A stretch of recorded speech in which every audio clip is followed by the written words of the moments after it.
저는 오늘 해외 도시농업의 급진적 변화, 그런데 외국 도시농업에 대해서는 우리나라 소개가 많이 되는 것 같아요. 대부분이 알고 있습니다. 그래서 여러분은, 급진적 변화라니까 신기한 사례들이 많이 있나 했는데, 사실 별건 없어요. 여러분 이미 다 알고 계실지도 모르겠습니다.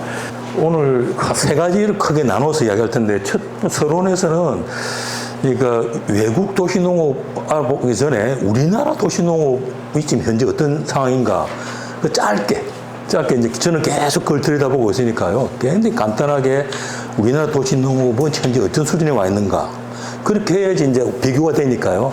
그렇게 한 다음에 과연 그렇게 많은 외국 사례들을 그냥 내 마음대로 막 제시할 수는 없지 않습니까? 그것은 틀을 제가 하나 만들었어요. 요런 틀로 해서 쫙쫙 나누어서 소개를 하면 좋겠다 해서 제가 그 틀을 어떻게 나눴는지 이렇게 이제 소개하는 거 하고, 그 다음에 본론에 들어가서는 그 틀에 맞춰서 외국 도시 농업에서 변화 중에서도 급진적으로 변하는 거. 급진적 변화가 무슨 의미인지도 제가 알아보겠는데요. 그것만 골라서 좀 소개를 하고, 마지막에는 과연 우리나라는 그러면 어떻게 해야 되지? 세상이 이렇게 바뀌고 있는데 그렇게 이야기를 나누겠습니다. 그리고 여러분은 이미 다 이제 농사를 짓고 있는 도시농부로 알고 있으니까 충분히 공감하는 내용도 많을 거라 생각을 합니다.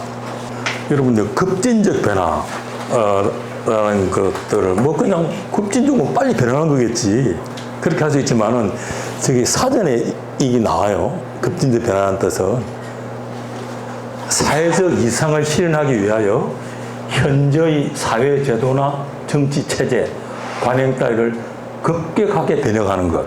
이게 급진적 변화예요.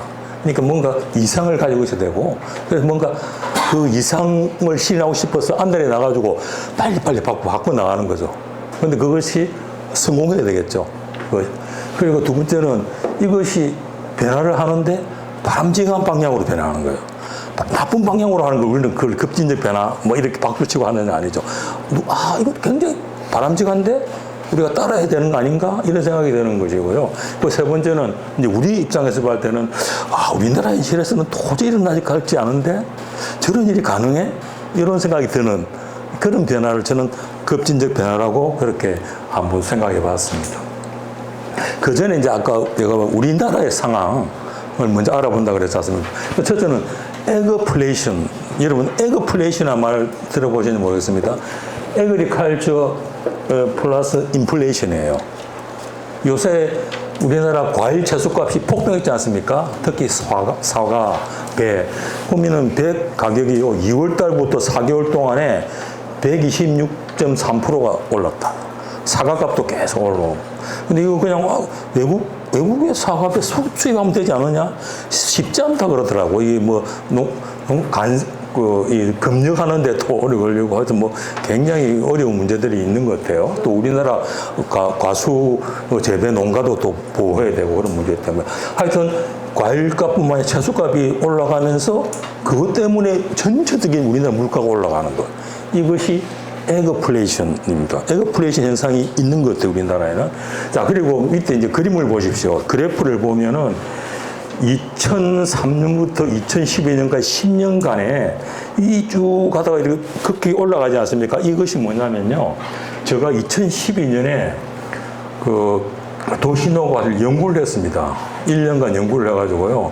서울시 도시농업 활성화 방안 연구라고 해가지고 그 연구하면서 제가 이걸 조사를 한 거예요. 이 조사가 뭐냐면요. 한 10년간 신문이 있습니까? 12개 종합 일간지, 그 다음에 8개 경제 일간지를 20개 신문에 이 10년간의 도시농업에 관련 기사의 글자 수, 이걸 조사를 한 거예요. 조사관 여러 명이서 이렇게 한 일주일 내내 했어요. 근데 이거 단지 기사 검색 서비스 하는 데가 있었어요. 거기 들어가면 기사를 치고 도시농업, 도시특파서를 치면 그 기사 글자 수가 나와요. 그리고 그 중에서 이제 몇 가지 이제 걸러내는 단계를 거치죠. 예를 들면 텃밭 치면요. 정치 이야기 굉장히 많아요. 정치 이야기. 정치인이 우리 텃밭이다. 그 텃밭 치면 대부분이 저 텃밭만 치면요. 대부분이 정치 이야기예요. 그래서 그런 건 다 또 제외하고 그래서 읽어봐야 되는 거예요. 그렇게 해서 이게 지금 앞 왼쪽에 보면요 누적 기사량이 1,400대 있지 140만 대 있지 않습니까? 글자 수입니다. 글자 수. 그걸 누적을 한 거예요. 자, 그런데 이게 어떤 의미를 가지느냐면요. 여러분 쭉 가다가 이쪽 부분에서 갑자기 올라가죠. 이쪽. 그죠? 2010년 요 9월, 10월, 요 1월부터 10월까지니까 이때가 배추 파동이 일어났을 때요. 여러분, 배추 파동이 뭐냐면요. 배추 한 포기가 2009년 9월이나 10월에는 한 1,000원도 안 했어요. 한 1,000원 정도? 막 600원, 뭐 1,000원 그 정도 하다가요. 이때는요, 한 포기에 10,000원이요. 한 포기에 10,000원에서 배급제도 하고요. 그러니까 이거는 엄청 큰 일인 거죠. 바로 그때 있지 않습니까? 그때 많은 사람들이, 야, 이거 참, 이 채소, 또 배추가 이렇게 크게 의미를 가지는구나 하면서 도시농업에 관심을 가지기 시작했어요. 그리고 마침 그 당시에 또 우리나라에 쿠바의 도시농업이 소개됐어요. 쿠바의 도시농업이 TV에서 소개가 됐거든요. 그래서 사람들이 보면서, 아, 도시에서 농사를 짓네? 그러면 하면서 사람들이 그때 막 저한테도 저도 연락을 많이 받았거든요. 신문사나 뭐 지방에서도 도시농이 뭐냐, 그때 도시농이 뭐냐도 잘 몰랐으니까. 그렇게 하면서 사람들이 갑자기 빈터에 있으면 그냥 뭐 배추 심고 무 심고 또 한 거 심는 거예요. 상주 심고. 그래서 갑자기 관심이 일어났어요. 그것도 다른 요인도 있었겠지만 그게 굉장히 큰 요인이라는 것이 저는 그거를 밝히고 싶어서 이 조사를 한 거거든요.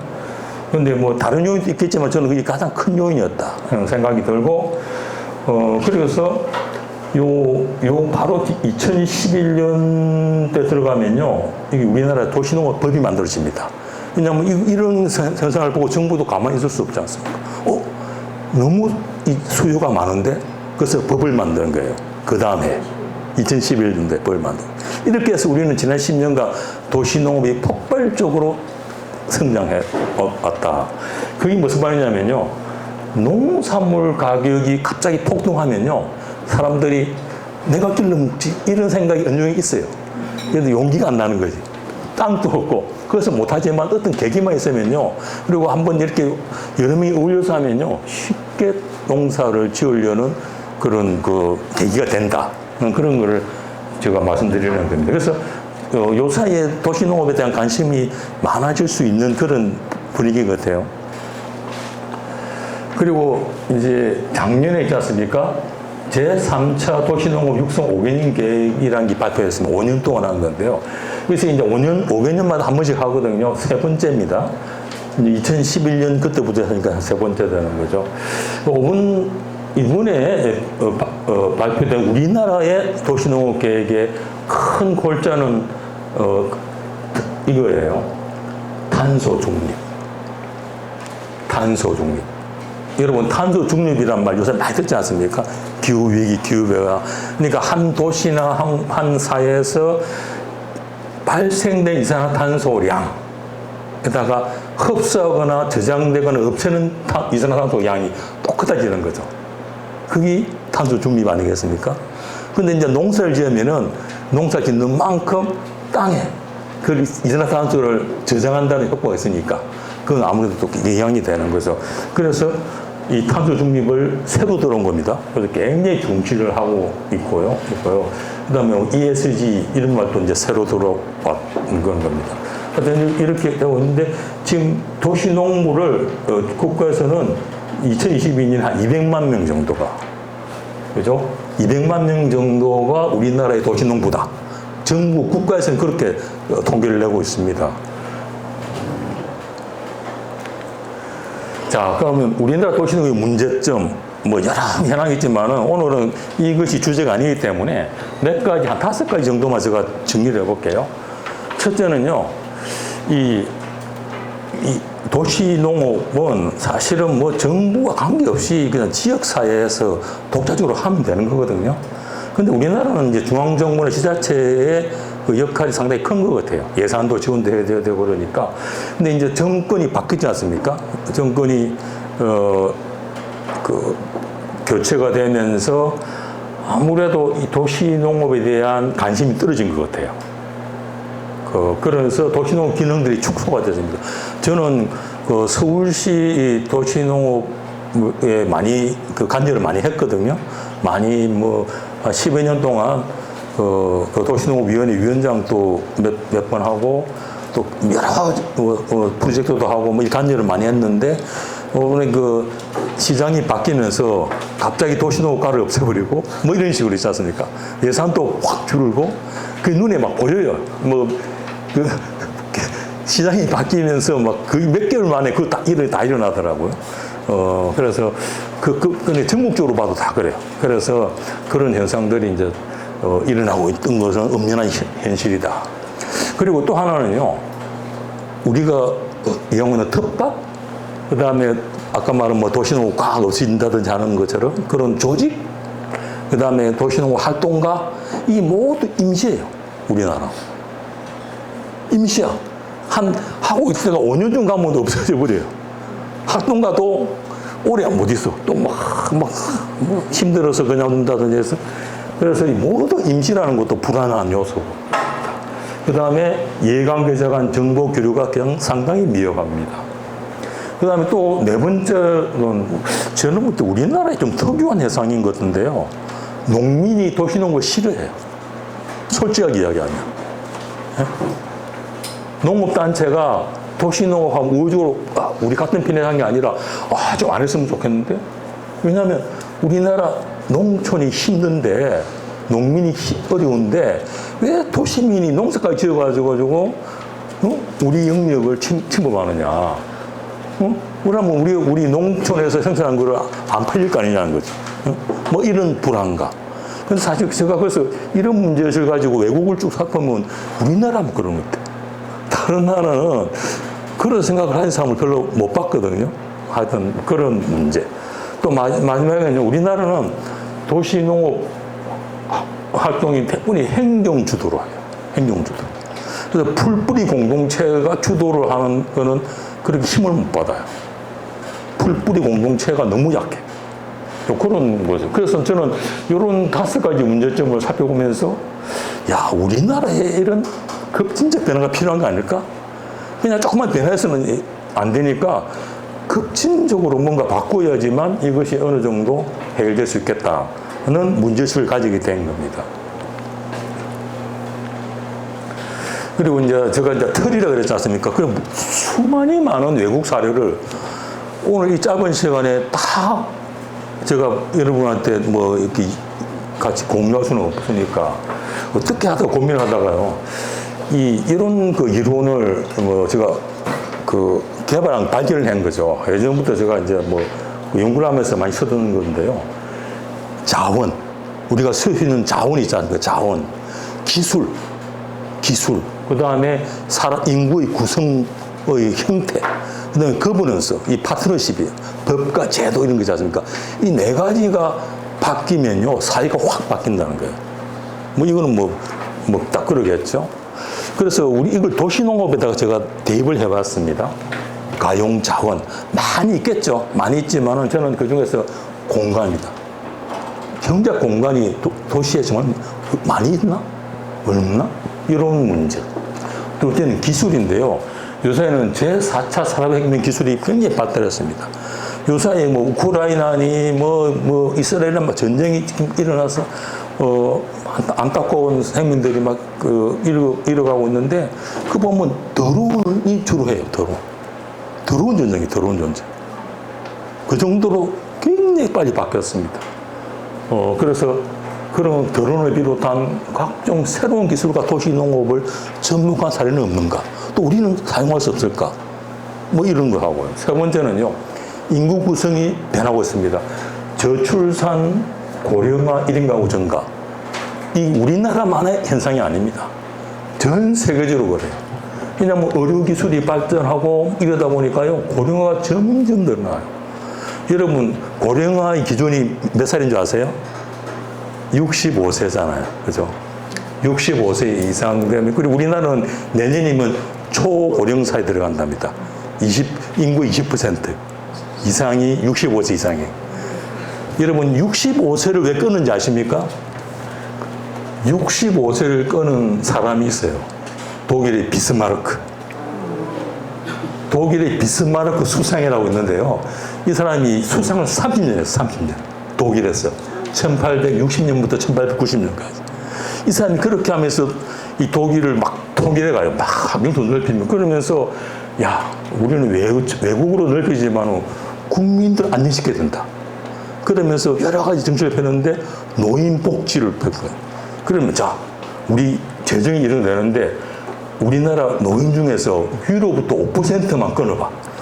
우리 국가 재정으로 5% 정도는 이 사람이 죽을 때까지 보상해주자. 복지를 보상해주자. 그래서 끊었는데 65세예요.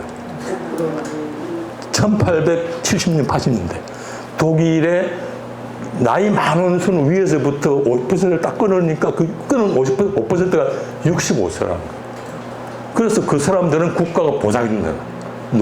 노령을 죽을 때까지 보상해주자. 복지를 해주자. 근데 이 정책이 전 세계에 퍼져나간 거예요. 그 지금도 65세예요. 근데 지금 보면은 65세를 노인이라고 보기에는 좀 어려운 게 많아요. 그래서 제가 보니까요, 이제 가장 고령화 사야 되는 게 일본이잖아요. 일본에 그럼 5% 끊으면 얼마냐? 83세. 83세. 그러니까 83세 이상 돼야지 그 노인 복지를, 노인이라 쳐야 된다는 거지. 우리나라도 꼭 그렇게 돼요. 우리나라도 5% 끊으면요, 70세 훨씬 넘을걸요? 이제 근데 고령화는 엄연한 현실이고, 점점 고령화됩니다. 점점 고령화, 되고 때문에, 이게 뭐냐면요, 고령화? 1인 가구와 관계되죠. 독거 노인. 혼자 사는 사람인데, 지금 우리나라 1인 가구가요, 세 집 걸로 한 집에 인직한 겁니다. 34.5%는 그래요. 34% 이상이 1인 가구예요. 세 가구 중에 하나는 혼자 산다고요. 이게 뭘 말합니까? 그러니까 막 식당 가도요, 혼자 먹을 수 있는 테이블이 막 생기고 뭐 이러잖아요. 그러니까 혼자 사는 사람이 많고, 애는 적게 낳고, 노인은 많고, 치유농업에 관심이 늘어나는 거예요.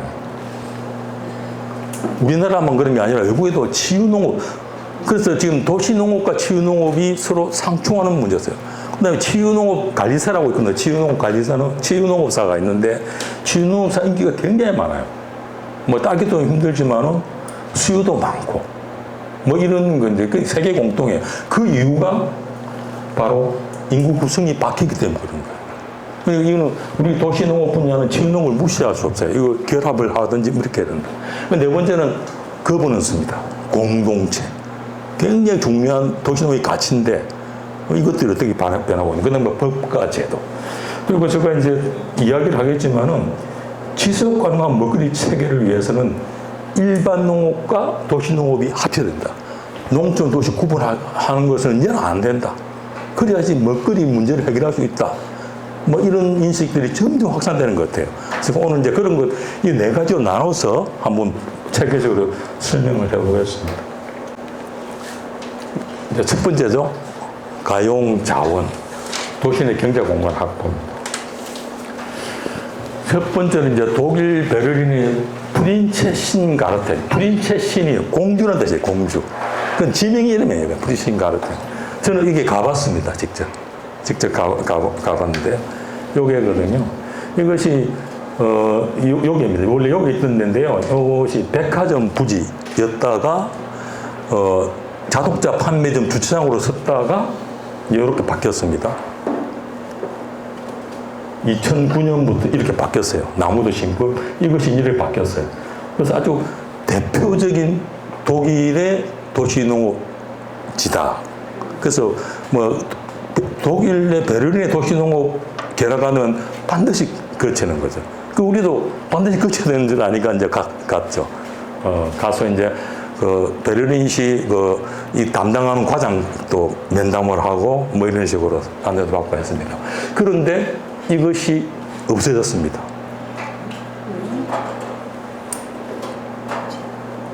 (2020년) 계약이 만료된 거예요. 이 계약을 계속 하더라고요. 처음에는 1년 단위로 하다가요. 그 다음에는 3년 단위로 하고, 이거를 계속 그 임대료를 올리는 거예요. 이게 이 베를린 시 소유거든요. 그래서 시민들이 데모도 하고요. 난리가 났습니다. 그래서 막 어떻게든 10년을 끌어오다가 결국은 이제 너무 임대료를 올리는 바람에 그래서 이제 그만두게 됩니다. 그래서 지금은 어떻게 하냐면 그냥 공원이에요. 지금 공원인데 그냥 활동가들이 자원봉사처럼 해가지고 관리를 합니다. 그래서 자원활동가들이 다음 주 일주일 동안에 문 여는 시간 이걸 정해놔요. 그러니까 오전 10시부터 오후 4시까지. 그리고 자원봉사자가 열쇠를 갖고 와가지고 문 열고 그 안에서 관리를 하는 거죠. 그리고 항상 잠겨 있어 문이. 이런 식으로 바뀌어 버렸어요. 지금은 이제 이런 모양이 아닙니다.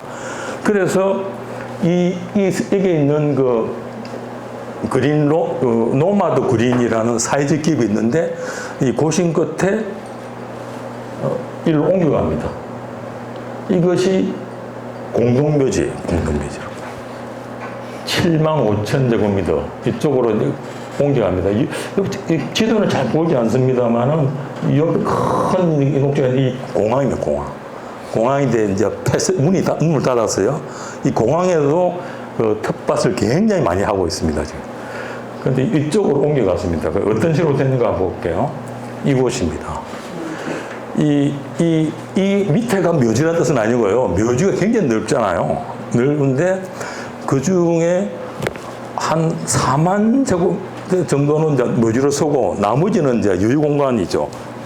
가정가지로. 근데 독일의 경우도 우리나라와 마찬가지로 매장은 거의 하지 않는다고 지금은. 그리고 이 매장을 하게 되면 매년 관리비를 내야 돼요. 그것도 부담이 되고 하다 보니까 점점 이제 매장은 아예 끝나버리고요. 있는 사람도 점점 파내가지고 화장을 하는 거예요. 그런 식으로 바뀌고 있으니까 이건 아주 좋은, 그리고 도시에서 가깝지 않습니까? 아주 좋은 도시농업 경작지가 될 수 있겠죠. 그거를 착안해서 이제 이걸 빌린 거예요. 그리고 이 자원봉사자들입니다. 그래서 이 상자 텃밭으로 이렇게 경작을 하고 있고요. 그 다음에 이거는 카페, 식당도 운영을 하고, 왜냐하면 이거는 일종의 사회적 기업을 해서 운영을 해야 되니까요. 그리고 이제 이 운영하는 사람이 이제 두 사람이 있는데요. 한 사람은 미국 사람이고 한 사람은 독일 사람인데, 이제 처음에 왜 이것을 왜 시작했냐 하는 거 보면요. 이 사람이 2000년대 중반쯤에 쿠바에 갑니다. 우연하게 쿠바에 갔는데 도시마다 농사를 하고 있는 걸 본 거예요. 이제 충격이었죠. 그 당시마도. 어떻게 도시에서 농사를 짓지? 그래서 충격을 받고 와가지고는 다시 또 가요. 두 번째로. 그래서 굉장히 구체적인 기술을 배워오는 거예요. 그리고 그거를 베를린에 와서 실현한 거예요. 이런 것이 이런 거였습니다. 쿠바 아바나의 도시농업이 모델로 됐다. 그 굉장히 강력한 철학적 기초도 갖고 있어요. 왜 도시농업을 해야 되는가? 그래서 여기에서는 베를린시 전부가 우리 텃밭이다. 이렇게 주장하고 있습니다. 이것은 그 부지 내에 있는 판매점입니다. 판매점. 씨앗도 팔고 농기구도 팔고 하는 그런 판매점도 운영하고 굉장히 다양한 그런 기업적인 활동도 하고 있습니다. 자, 그 다음에 이제 지금 우리는 가용 자원에서 도시에서의 농업 공간 이야기하잖아요. 농업 공간. 근데 그러면서 조금 특이한 공간, 또 급진적 변화를 이야기하고 있죠. 묘지에서도 가능하네? 가능하고 아주 깔끔하게 잘 하고 있죠. 두 번째는 옥상입니다. 이 대학교입니다. 탐마삿 대학인데 그 캠퍼스예요. 태국 방콕에서 북쪽으로 좀 떨어져 있는 곳에 있는 캠퍼스인데요. 여기 이제 그 중앙에 있는 건물 옥상을 계단식 농장으로 만들었어요. 그리고 이 저류조라 해가지고요, 물을 태우는 곳이 이게 동서남북으로 4군데가 있습니다.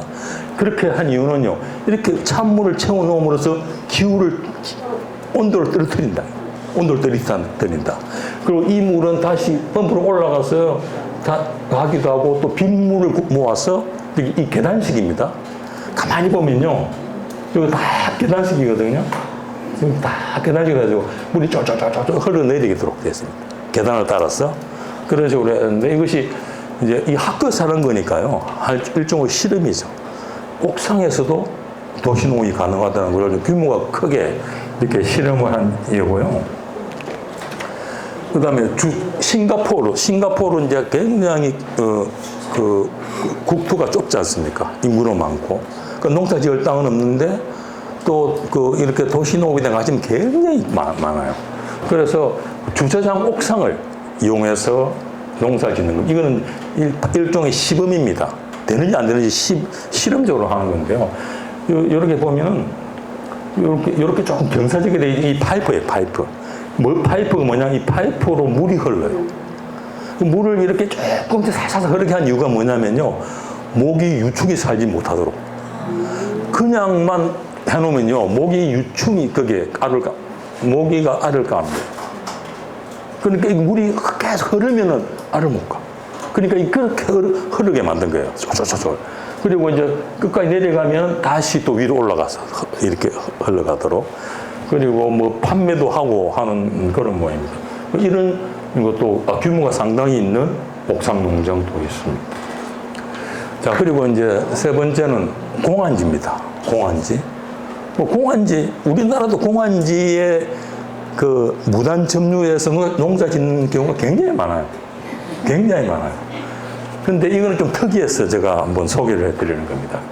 뉴욕 맨하탄에 있는 공동체 텃밭입니다. 이게 다음 거 하고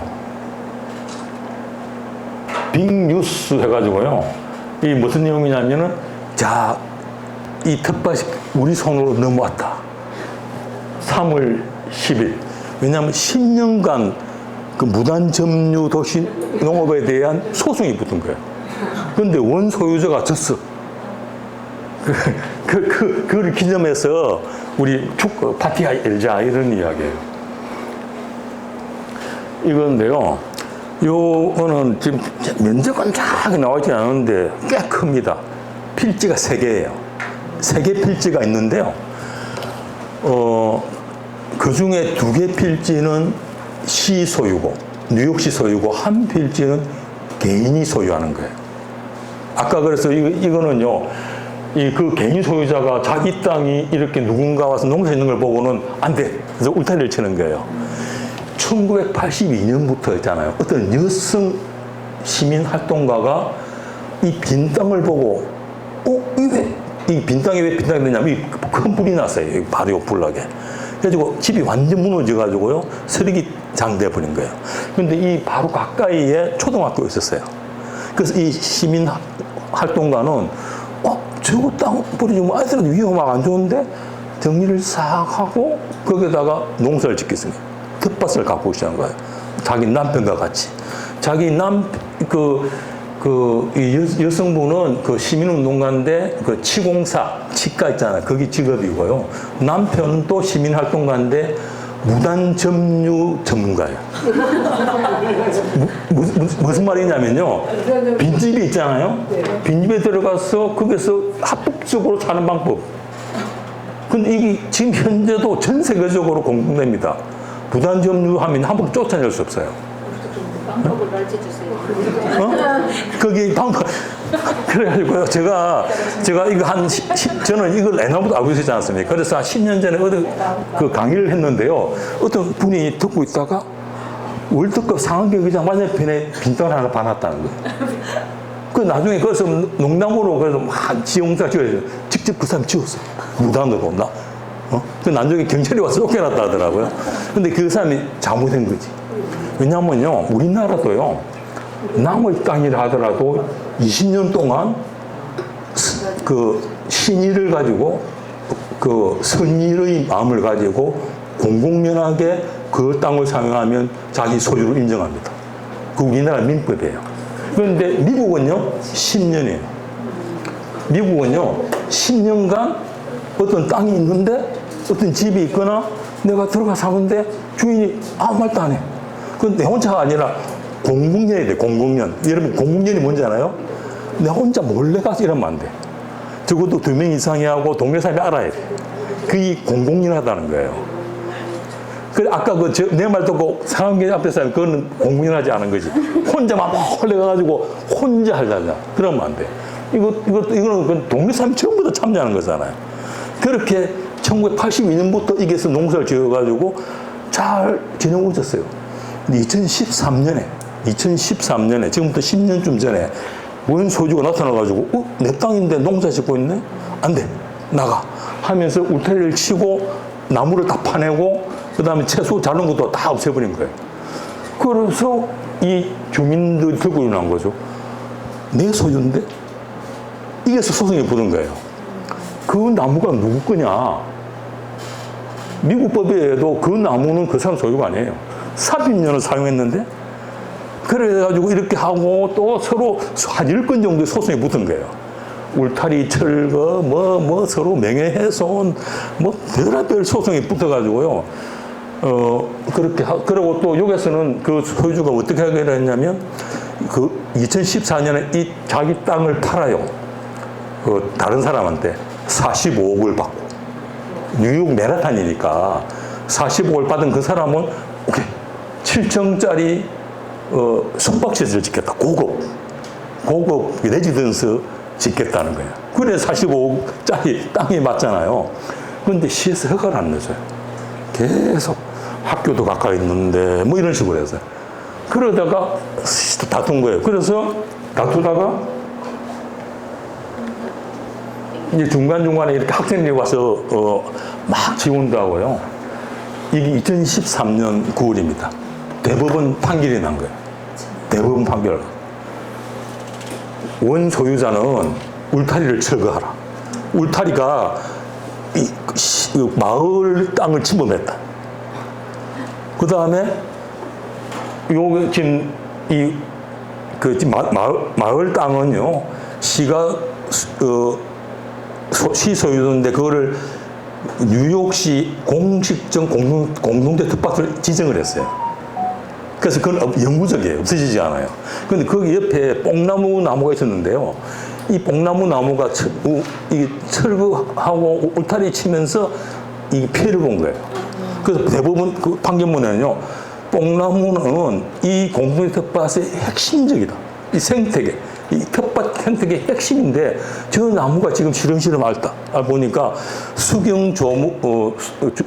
수목 전문가의 자문을 받아서 회생시키는데 그 모든 비용은 토지 소유자가 진다. 6,200만 원. 그렇게 하고 맨날 며칠까지 울타리를 철거하지 않았으면 하루에 100만 원씩 벌금을 부과한다. 이렇게 한 거예요. 그러니까 이제 소유자는 막 이제 다 집어져가지고 화가 났는데 이렇게 하다가요. 올해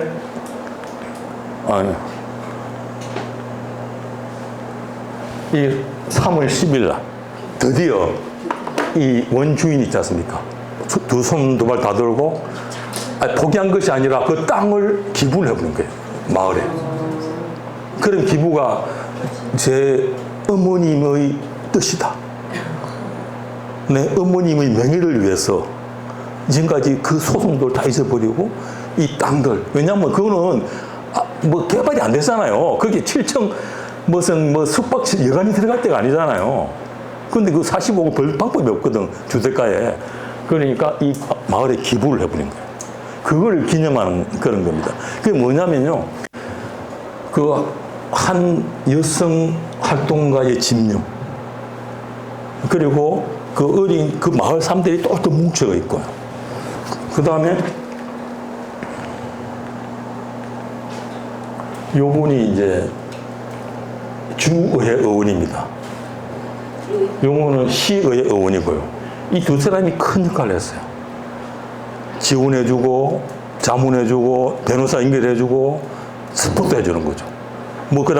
건축허가 하지 마라, 맡기도 하고, 노비도 하고, 이런 식으로 해서 이 두 사람 역할이 굉장히 큰 것 같아요. 하여튼 그런 이야기가 있습니다. 그래서, 공안이라고 쉽게 볼 수는 없습니다. 우리나라도 그 법이 있거든요. 우리나라도 공안지 무단 점유해서 함부로 갖고 제가 예전에 굉장히 오래전에 이제 도시농 관련 논문을 쓸 때도요, 조사를 다 해봤거든요. 우리나라도 남의 땅에 무단으로 농사 짓더라도요, 그 다음에 개발자가 나가라고 하면서 농사 짓고 있잖아요. 그걸 함부로 손을 못 대요. 우리나라도 그래요. 다 돈을 줍니다. 보상을 해서요. 아니면 기다려주죠. 수확. 한 달 남았다면 기다려줍니다. 대부분이 그래요. 우리나라도 제가 그걸 다 해봤거든요. 그렇습니다. 그래서 남의 땅이라고 겁내지 말고 떳떳하게 왜 주인이 관리를 안 하고 있어? 조금 속도를 내서 그걸 하겠습니다. 그 다음에 이제 베를린 공항입니다. 아까 지도에 아래쪽에 있었다 그랬잖아요. 그 공동묘지 옆에 있는 굉장히 큰 공항인데 지금은 없어져 폐쇄됐습니다. 그래서 지금 이것이 굉장히 오랫동안 이렇게 공항이 이렇게 있고, 요것이 이제 텃밭이 여기 한 300구자 정도가 있어요. 요게. 오랫동안 이렇게 공간 남아있는데 그 이유가 있지 않습니까? 베를린시에서는, 베를린시에 주택이 부족하다. 이걸 대규모 주택단지로 만들자는 계획을 갖고 있어요. 그런데 베를린시 시민들은 반대해요. 왜 또 집을 짓느냐고. 다 공원으로 만들어 달라고. 그래서 시민들이 반대를 해서 집을 못 짓는 거예요, 주택을. 그래서 계속 그렇게 갈등이 있어서 그냥 텃밭으로 일부를 이렇게 사용하고 있습니다. 요것인데요. 이렇게 되어 있습니다. 굉장히 다양한 텃밭이 있고요. 저도 직접 가봤습니다. 가봐서 인터뷰도 하고 했는데 굉장히 특이했습니다. 예를 들면 지하수를 끌어올려서 물을 쓰고 있었고, 당분이 있었고, 그리고 자기 소유라는 개념이 없어가지고요, 벤치들이, 조그만 벤치들이 있는데요, 아무나 가서 앉아도 돼. 그 자기 구역에서도. 이건 내 것이 아니야. 이런 개념이 다 있더라고요. 뭐 그런 식으로 해서 하여튼 운영이 되고 있는, 하여튼 공항도 도시농업 경제 공간이 되는구나 하는 걸 알 수가 있습니다. 또 뉴욕 JFK 공항에 있는 터미널 옥상 빈 공간을 이렇게 감자, 상추 같은 거를 심고 관리를 하고 있는 예도 있습니다. 자, 그래서 첫 번째 가용 자원 발달 공간, 도시경제 공간이 부족하는데 묘지도 가능하고 공항도 가능하고 빈 땅 공원지도 이렇게 오랫동안 경작하니까 뭐 기부를 한 거는 특별한 얘기를 하더라도 그게 불법이 아니라는 거예요. 피어있는 땅은 놔두면 쓰레기장으로 바뀌는데 그렇게 하다가 또 10년, 20년 지나가면은 내 땅이 될 수도 있고 뭐 그런 수도 있다는 거예요. 자, 두 번째는요, 신기술입니다. 새로운 기술과 접목하면 가능하지 않겠냐. 이거는 농태양광 발전입니다. 농태양광 발전. 축산, 텃밭, 태양광 발전을 한 곳에서 하는 거예요. 뭐 우리나라 태양광 발전하고 똑같이 보이죠? 달라요. 완전히 다릅니다. 어떻게 다르냐? 이 패널 하나가 있는데요. 요거 높이가 조절돼. 그러니까 무슨 축산하려고 그러면 이제 소름 크잖아요. 3m까지 높여져요. 이게 쭉 올라가. 간격도 조절돼. 간격. 왜냐면 이쪽으로 뭔가 농사를 지으려고 그러면 기계가 들어가야 되는데 하면 이걸 쭉 넓히는 거예요. 간격도 조절되고 높이도 조절돼. 그래서 왜 그렇게 했을까요? 농사 지으라고. 왜냐면 그렇게 해서 적절하게 햇빛도 들어오고 밑에 여기는 뭐 호박도 심고 있고 여러 가지를 심는 이게 이제 농부입니다. 농부. 이 사람들은 기술 개발자예요. 요 기술을 개발한 회사의 개발자고 결국 이 운영하는 회사는 또 따로 있습니다. 그 농민은 저게 사진에 나와 있지 않은데 그래서 우리나라는 태양광 발전이냐 농지냐 두 개 중에 하나잖아요. 태양광 패널 하면 농사 못 지어요.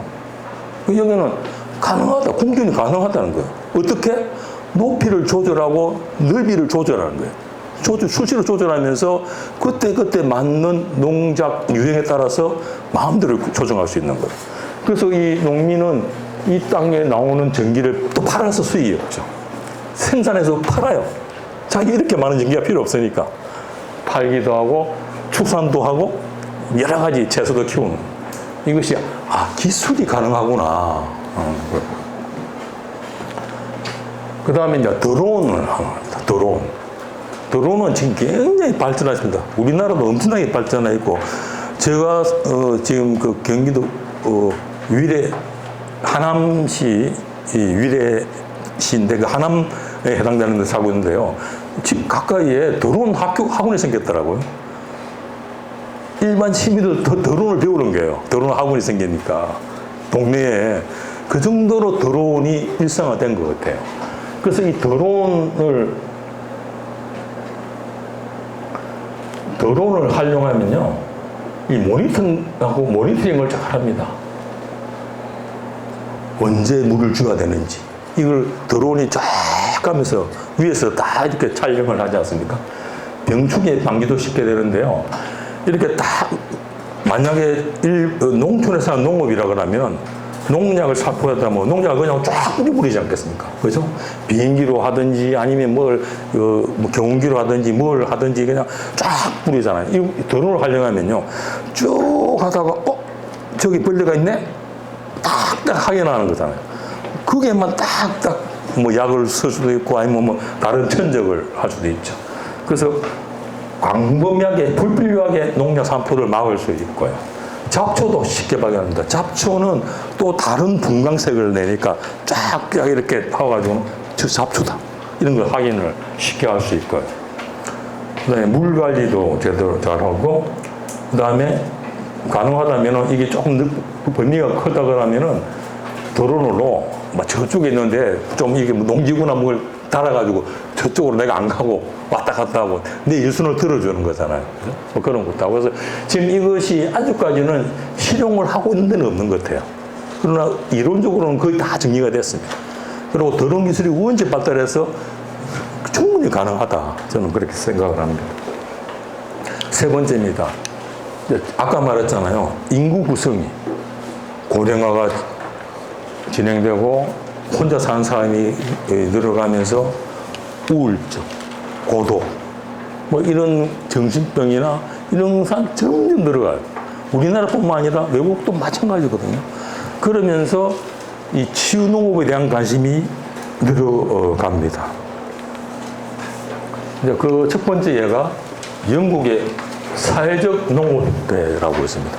이름이 좀 낯선데요. 낯설 수밖에 없는 것이 생긴 지가 얼마 안 됩니다. 원래는 이 단체가요, 도시농업협회였어요. 도시농업협회와 치유농업협회가 합쳐진 거예요. 그러면서 자기 이름을 버렸어요. 수십 년을 쓰던 그 이름을 버릴 때는 어떤 각오나 그런 게 있었지 않겠습니까? 이거는 저도 배경을 조사해 보니까요, 그럴 수밖에 없었던 것 같아요. 도시농업, 우리도 마찬가지지만은 점점 영국에서도 치유농업에 대한 관심이 늘어가는 거예요. 도시농장, 제가 몇 군데를 가봤는데요. 도시농장에 가도 그 도시농장의 주 수입은 치유예요. 장인들이 와서 농사 짓잖아요. 그럼 국가나 시장에서 그 장애인 한 달 아니면 1시간 거기서 일하는 거잖아요. 그만큼 돈을 줘요. 그 농장에다가. 그러니까 그런 사람이 너무 많은 거예요. 비행 청소년들이 여기 와서 또 한 달 프로그램이 있고.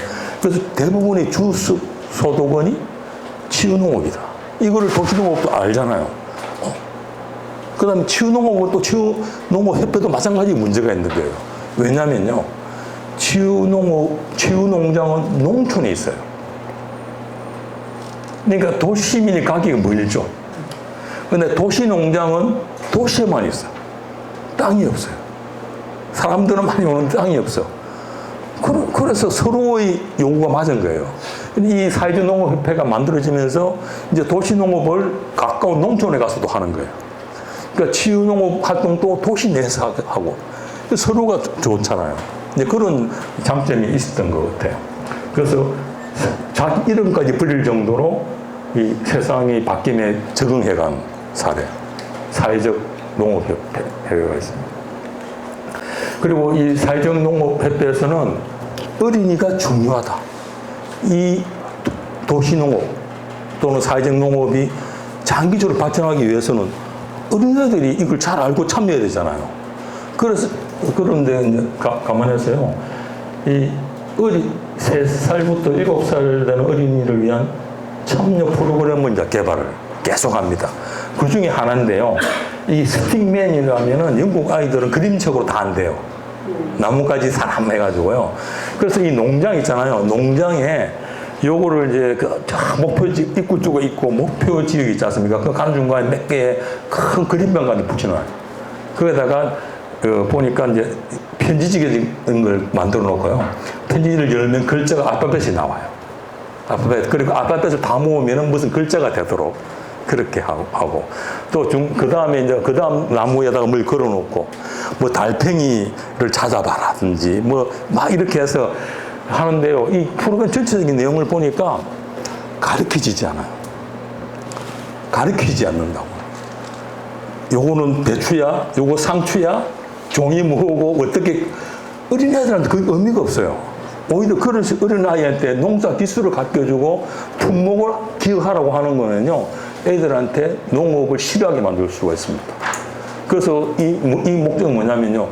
어린아이들한테 커서도 농사를 즐겁게 느끼도록 놀이구나 하는 걸 느끼도록 분위기만 배우고 하는 거예요.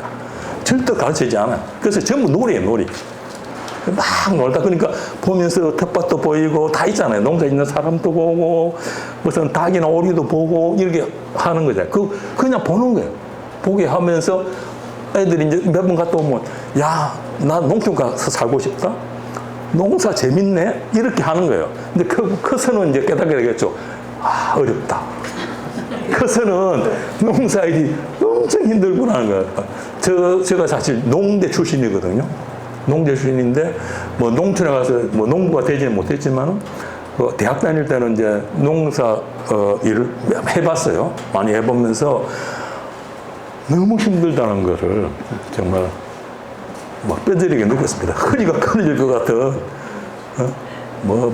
풀 뽑기는 풀을 뽑으면 2, 3일만 지나면 또 그 쑥 올라와 있고, 끝없는 전쟁도 있고, 뭐 하여튼 모내기, 베베기도 그렇고, 아니라 돼지우리 치기도 어렵고, 하여튼 농사일이 엄청 힘들다는 거는 알지만, 어릴 때는 그걸 환상을 심어줄 필요가 있지. 그리고 어릴 때의 그 고정관념이 안 바뀌어요. 그러니까 이런 재미있는 놀이를 하는 어린애들은 나이가 들어서도 힘들어도 그래도 재미있어. 이렇게 생각하는 거예요. 그래서 우리도 이렇게 어린이 농부들을 고려하는 그런 프로그램이 많아지면 좋겠습니다. 또 일본은요, 노인 요양보험 서비스로 도시농업이 인정을 받고 있습니다. 우리도 노인 장기요양보험 있지 않습니까? 있는데 이게 청경우독사라는 이 돌봄 시설의 이름이에요. 이 청경우독이라는 것은 굉장히 좋은 말입니다. 날씨 맑은 날은 밖에 나가 밭을 갈고 비 오는 날은 책을 읽는다. 이게 청경우독이에요. 예? 그러니까 열심히 일하고 열심히 공부해라는 거예요. 청경우독이. 이건 뭐 일본에 있는 게 우리나라도 있고 중국에도 있고 삼국 공통에 있는 그런 좋은 말입니다. 그래서 그 이름을 따가지고 이 돌봄 노인 요양센터 이름을 지었는데요. 그래서 이거는 요양보험 서비스가 되니까 노인들은 이게 와서 이렇게 농사 짓고 다 보험으로 다 처리하는 거죠. 비용이 들어가지 않겠습니까? 이걸 지원하는 안내하는 사람도 있어야 되고, 수학한다든지 또 여러 가지 시설에 필요한 모든 비용은 보험으로 다 처리가 되는 그런 것도, 도시농업이 그게 가능하구나 하는 거예요. 그 다음에는요, 장애인입니다. 장애인 고용과 도시농업. 저는 이거는 우리나라도 굉장히 필요한 거 아닌가 생각이 들거든요. 일본과 우리나라는 거의 법이 비슷해요. 장애인 고용 촉진법 우리나라도 있습니다. 우리나라도 그거 있고요. 뭐 이건 45인 2.3인데 우리나라는 훨씬 더 까다롭습니다. 우리는 뭐 50인 이상이긴 하더라도요, 이 2.3%가 아니라 3%가 넘어요. 그러니까 직원의 50명 이상 되는 중에 3%면 1.5니까 2명 정도 되잖아요. 2명은 의무적으로 장애인을 고용해야 돼요. 고용 안 하면 부담금을 내야 되죠. 부담금 얼마? 굉장히 쌉니다. 한 달에 200만 원이 넘어요. 그럼 한 사람당 1년에 뭐 한 2,500 뭐 이렇게 되죠. 근데 그 회사가 크면은 몇천만 원, 억대가 되어버리는 거죠. 그 다음에 공공기관은 무조건이에요. 무조건 장애인을 50인 이상이야 무조건 해야 되고요. 퍼센트는 높아요. 3.8%. 그 지자체 직원의 3.8% 이상 무조건 장애인을 고용해야 돼요. 그래서 일본도 그렇고 우리나라도 그렇고 이런 문제가 있는데 어떻게 해결하냐. 대부분이 벌금을 내고 말아버려요. 근데 그렇게 안 된다는 거죠. 그래서 이거는 뭐냐면 도시농업단체와 연결을 시켜주는 거예요. 그래서 그 장애인이 농장에 와서 일하면 있잖아요. 일하고 하는 그거를 장애인 고용한 걸로 치주는 거예요. 바로 그 이야기입니다, 지금. 근데 요거는 특별하게요. 그래서, 요게 이제 자회사라고 특례 자회사라는 게 뭐냐면요. 예를 들면은 내가 컴퓨터 전문 회사예요. 근데 이 장애인이 와서 일하기 곤란하잖아요. 전문성이 있는 거니까. 그래서 이 회사가 굉장히 커. 1,000명 정도 있는 컴퓨터 뭐 전문 회사예요. 그 장애인이 와서 일할 수가 있는 능력이 없어요. 그 벌금을 엄청 내야 돼요. 그럴 경우에는요, 이렇게 특례 자회사 같은 걸 만든 거예요. 우리나라도 있습니다. 이름이 다르지만요. 그래서 그걸 자회사를 만들어가지고 비슷한 거 있잖아요. 뭐 식품, 우리 회사에 식품을 납품한 회사 뭐 이런 거 모아가지고요. 뭐 이런 걸 모아서 거기에 장애인을 고용하는 거예요. 그 자회사로 해서. 그거를 모회사에서 고용한 걸 인정을 해주는 거예요. 그 좋은 지어지잖아요. 이제 그래서 이름은 다른데 우리나라도 똑같은 제도가 있습니다. 그래서 이 파솔생스라는 건 자회사 이름입니다. 이 인재 파견회사 5만 명이 굉장히 크잖아요. 이게서 장애인 고용 안 하면 엄청나게 많은 그 부담감을 내야 되겠죠. 그러니까 이런 자회사를 만들어가지고 장애인을 많이 고용을 하죠. 여기에서 파견을 받아가지고, 요거 지금 그 유치원인데 애들이 점점 없어지면서 유치원이 안 돼. 그 유치원이 그냥 없어진 거예요.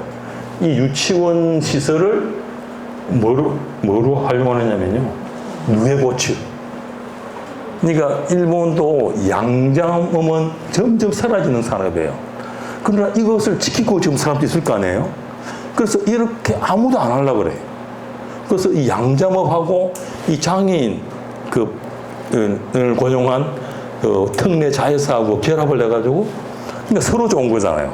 그 회사는 장애인 고용 의무 부담금에서 벗어나게 되고 계속해도 되겠죠. 한 20-30분만 더. 그러니까 좀 시간이 길긴 한데 중간에 이제 1시간쯤 돼서 근데 조금 거의 다 이제 마지막 막바지에 왔거든요. 그래서 이제 조금만 더 집중을 하시면은 이제 거의 마무리 단계에 가겠습니다. 네 번째입니다. 첫 번째는 도시의 묘지, 공항 같은 그런 것이도 경작할 수 있는 공간의 문제. 두 번째는 드론이라든지 태양광 발전 같은 새로운 기술과 도시농업을 결합하는 것. 셋째는 노인요양보험, 장애인 뭐 이런 거 결합하는 그런 치유농업의 새로운 영역 또 발전이고. 네 번째는요.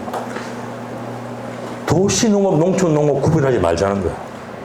이제 기후위기 시대에 언제 우리 먹거리가 위기에 처할지 모르는데 도시농업까지 짓지 마. 농촌에서 우리가 다 알아서 할게. 그래봤자 우리나라 식량 작업률이 얼마 되는데요. 그런 것이고 우리나라뿐만 아니라 전 세계 사람들이 갖고 있는 거예요. 이 기후위기 시대에 어느 순간에 일시에 우리의 먹거리가 문제가 생길 수 있다. 가뭄이 갑자기 생길 수도 있고 대홍수가 와서 식량을 생산 못할 수도 있고 그런 위기를 말하는 거죠. 그런 거에 대한 안전장치로 도시농업이 필요한 것이 아닌가 하는 그런 문제의식을 다 가지고 있습니다. 그래서 그런 걸 한번 네 번째처럼 살펴보겠습니다. 첫 번째는요, 조금 이제 딱딱한 내용이긴 한데, 미국 최근입니다. 3월 5일이니까 한 3개월 정도 전인데요. 미국 뉴욕주의 상원에서 도시농업 패키지 법안이 통과가 됐어요. 이 패키지 법안이라는 게 뭐냐면요, 여러 개의 법을 다 묶었어. 하나로 딱 만드는 거예요. 하나 만드는 게 아니라 묶어서 하는 거예요, 묶어서. 제가 그래서 우리나라도 이런 게 보면 꽤 많더라고요, 우리나라도. 자전거, 활성화, 자전거 안전을 위한 패키지 법안을 낸 것도 있고, 외투기업 투자 유치 것도 있고, 하여튼 우리나라도 패키지 법안이 꽤 많이 있고요. 또 심지어 실현되지 않았습니다만은,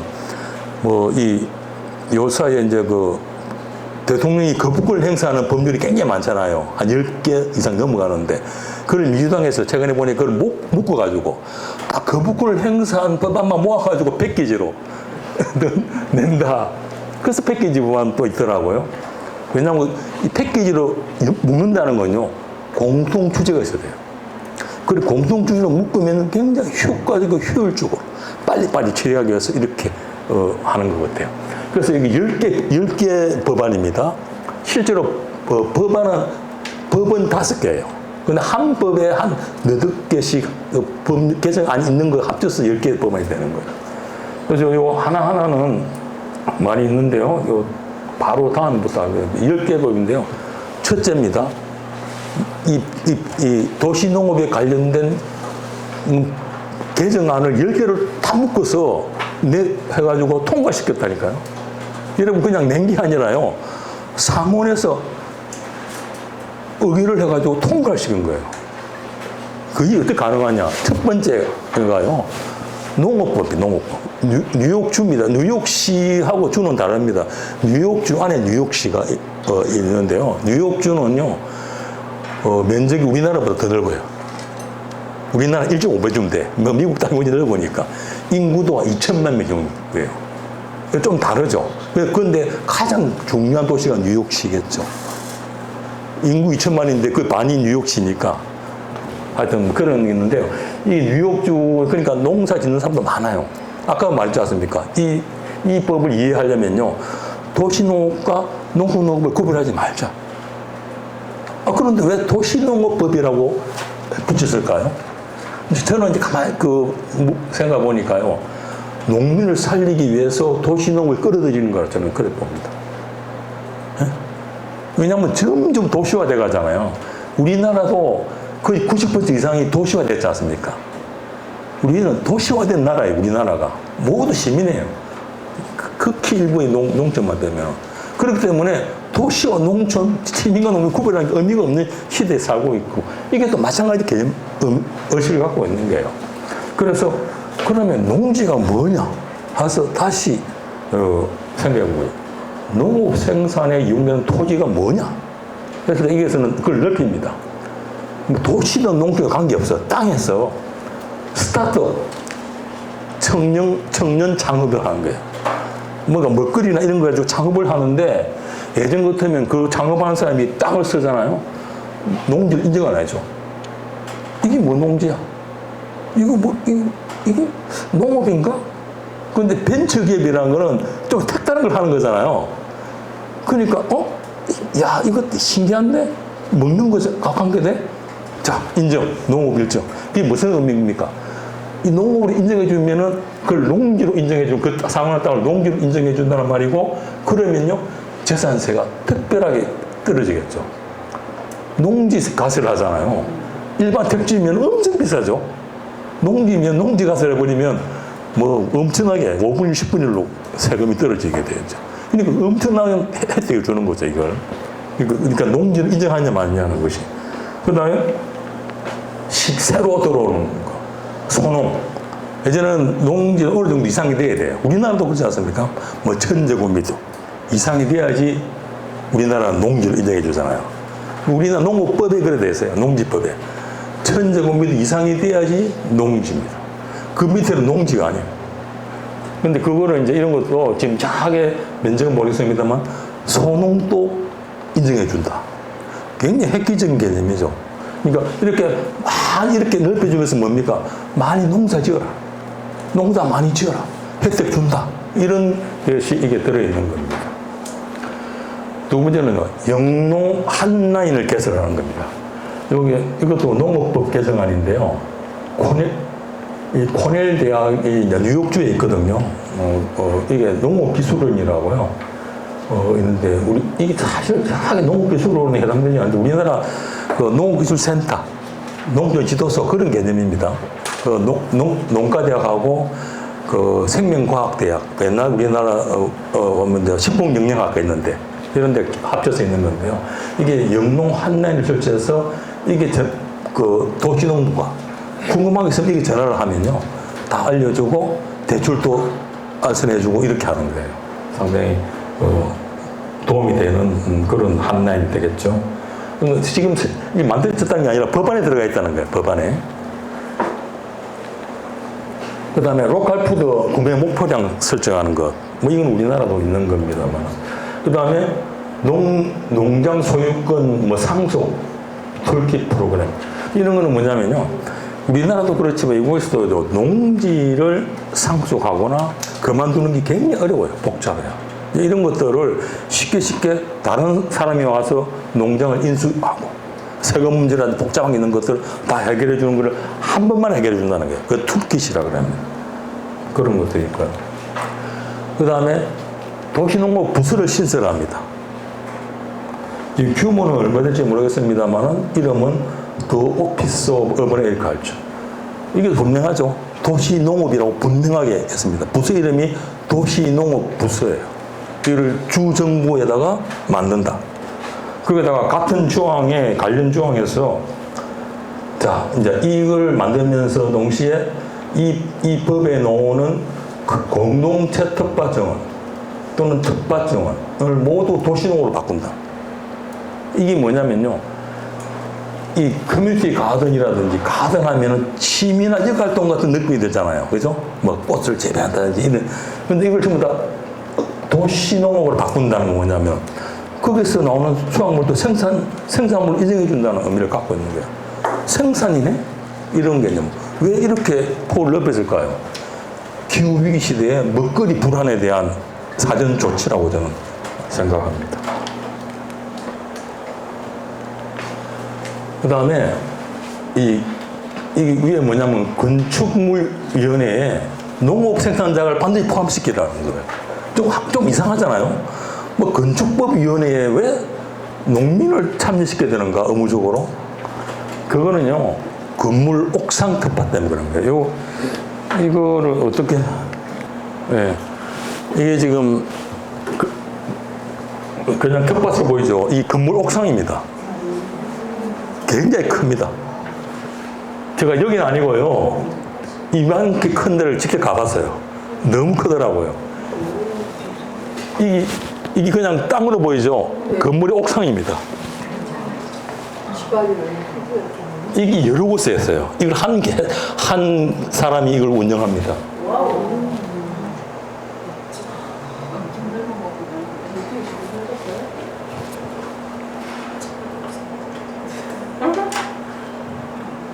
그러니까 이런 곳들이 여러 군데 있어요. 저는 그는 브루클린에 있는 그 당시 지금 모르겠는데 그 당시 세계 최대의 옥상 텃밭이라는 데를 가봤거든요.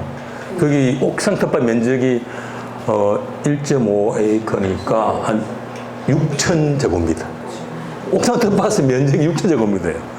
직원이 한 10명 정도 돼요. 됐습니다. 그래서 여러분 아까 조금 전에 말한 그런 조항이 왜 필요한지 알겠죠? 그렇게 대형 건물들이 옥상에 놀고 있는데 저렇게 농사 지어서 수확도 있고 저기서요 그냥 농사 짓는 게 아닙니다. 빈터에서는 이벤트도 하고 결혼식도 하고요. 파티도 열고 막 굉장히 다양한 행사들이 벌어요. 어린이 와서 공부도 학습도 하고 뭐 그런 것들이 있는데 그런 거를 이게 농민들이 건축법위원회에 반드시 참여하더라고요. 의무적으로 한 명이 들어가야 되는 하는 거는 옥상 농업 고려한 거라고 볼 수 있습니다. 그 다음에 농부시장 확대입니다. 농부시장, 이 브루클린에 있는 농부시장, 우리나라와 비슷합니다만, 그 농부시장들을 점점 더 확대해라. 그 다음에 이 사과 발효주 직배성 허용, 우리나라는 조금 잘 이해가 안 되는 부분인데, 이 사과 발효주라는 건요, 사과를 발효해서 만든 술인데, 알코올이 굉장히 낮아요. 우리는 잘 안 마시지만, 뭐, 미국에서 굉장히 잘 마시는 거고, 뉴욕주는요, 아주 유명한 사과 발효주 재배지예요. 위도 우리나라 비슷하거든요. 비슷한 데다가, 또, 뉴욕주는요, 그, 사과 발효주 만드는 회사가 미국에서 제일 많아요. 그리고 그 품질이 최고라고 자신하는 거예요. 그런데 문제는요, 이 생산하는 사과 발효주를 만드는 그 생산업체, 농장이 있을 거잖아요. 이 농장에서 만든 사과 발효주를 소비자한테 직접 팔 수가 없어. 반드시 도매상이나 마트를 거치도록 돼 있는 거예요. 그럼 일단 이해되긴 하죠. 술을 바로 집에다 보내는 건 더 그러니까. 근데 와인은 허용하면서 이거는 오랫동안 금지시켜 놓은 거예요. 근데 이제 그러니까 사과 재배하는 사람들도 점점 사과 농사 짓는 게 어려운데 뭐 이렇게 규제가 많냐고 다 풀어라. 그래서 오븐이 이걸 푸는 거예요. 풀면서 좋다 그러면 뉴욕주만 풀면 안 되니까 다 푼다. 미국에서 생산하는 모든 사과 발효주는 다 직배송돼. 소비자한테 바로 그냥 배송된다. 그거 왜냐하면 자신감이죠. 뉴욕주 사과 발효주가 최고야 하는 자신감 때문에. 그러니까 다 풀어버리는 그런 거죠. 뭐 이런 것들도 조금 있는 거고요. 그 다음에 탄소농업. 탄소농업을 하면요, 거기다가 새 공기를 해준다. 그러면 농사 지으면 얼마나 이산화탄소가 줄어드는지 어떻게 잘 모르잖아요. 그래서 그걸 개발하라는 거예요, 개발하라. 배출량 감축 인정 규정을 개발하라. 무슨 작물을 어느 정도 면적에 심으면은 몇 톤의 이산화탄소를 줄인 거로 인정해 주는지 그게 나와야 되잖아요. 그래야 이제 농부들은 혜택이 돌아가니까 이제 그런 규정을 만든다는 거예요. 마지막으로 먹거리 건강 관련한 프로그램. 뭐 여기서 뭐 스네일이라고 우리나라도 있습니다. 그 빈곤청 그 자녀들한테 스탬프 같은 거, 카드 같은 거 주가지고요. 먹을 거를 사 먹도록 지원해주는 그런 프로그램입니다. 뭐 이런 거 관련해서 농장하고 다 연결하는 프로그램을 만든다는 프로그램입니다. 자, 그래서 이제 지금 상원에서 법안이 통과됐거든요. 10개 법. 우리나라로 보면 하나도 해당되는 게 없어. 우리는 그냥 10년 이내에 가능할까? 아니면 도청이나 중앙부서에 도시농업 부서를 만든다? 우리나라 농식품부에 도시농업 부서가 있을 것 같아요? 없을 것 같아요? 없어요. 없어요. 뭐, 그 이름도 이상한 어떤 부서에 팀 이름도 없을걸요? 도시농업 팀이 있는지 모르겠는데, 하여튼, 적어도 과단위 이상으로 도시농업하는 중앙정부도 없고, 지자체로 가서도 없어요, 별도로. 근데 이게는 이제 뉴욕주랑 우리나라 치면 도잖아요. 인정강력시면 시죠. 시에 도시농업 과 정도로 만든다. 그뿐만 아니라 아까 10개 법을 하나 이름 기억해 보세요. 우리나라에 로컬 푸드가 있는데, 근데 이건 또 달라요. 그거는 광역이잖아요. 전체 다를 로컬 푸드로 다 인정해 주는 거예요. 뭐 예를 들면 수도권. 이거 다 로컬이야. 이렇게 보는 거죠. 이렇게 확 넓혀보내는 거죠. 그걸 광역 농부시장이라고 합니다. 그래서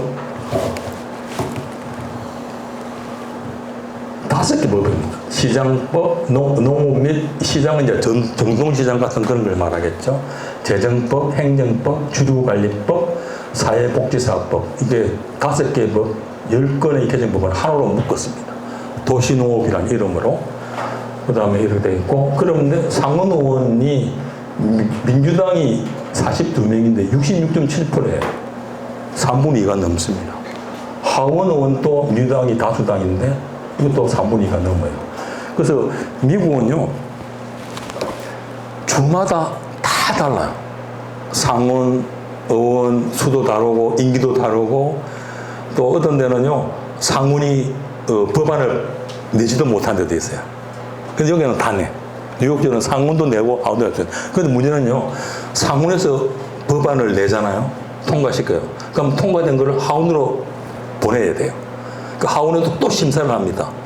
그래가지고 그대로 통과하면 모아서 주지사한테 보내는 거예요. 주지사 보고 서명하면 거기에 올려요. 법 문서에다가 올리면 그 통과된 거예요. 근데 지금은 하원에서 가서 하원에서 좀 심사를 합니다. 만약에 수정할 수도 있거든요.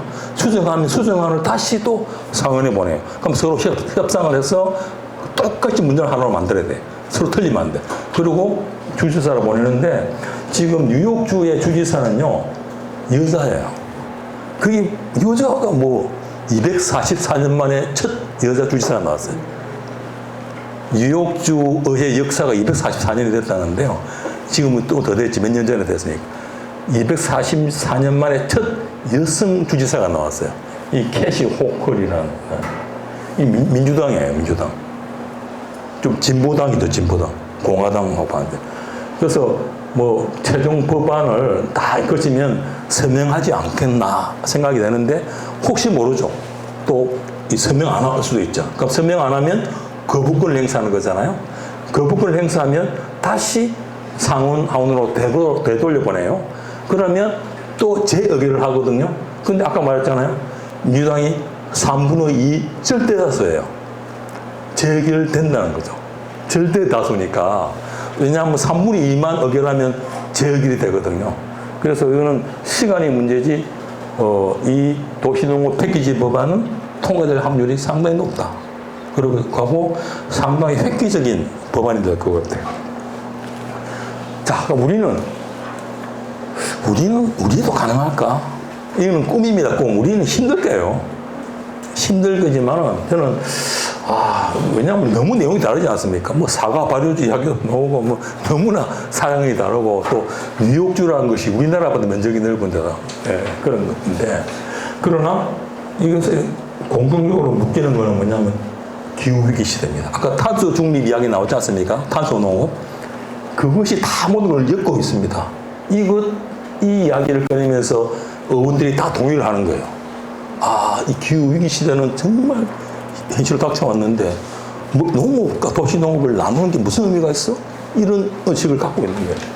그래서 도시와 농촌을 아우르고, 농업인, 또 일반 농업도 포함해서 지속 가능한 농업과 먹거리 체계를 구축하겠다는 의지가 이 법안에 담겨 있다.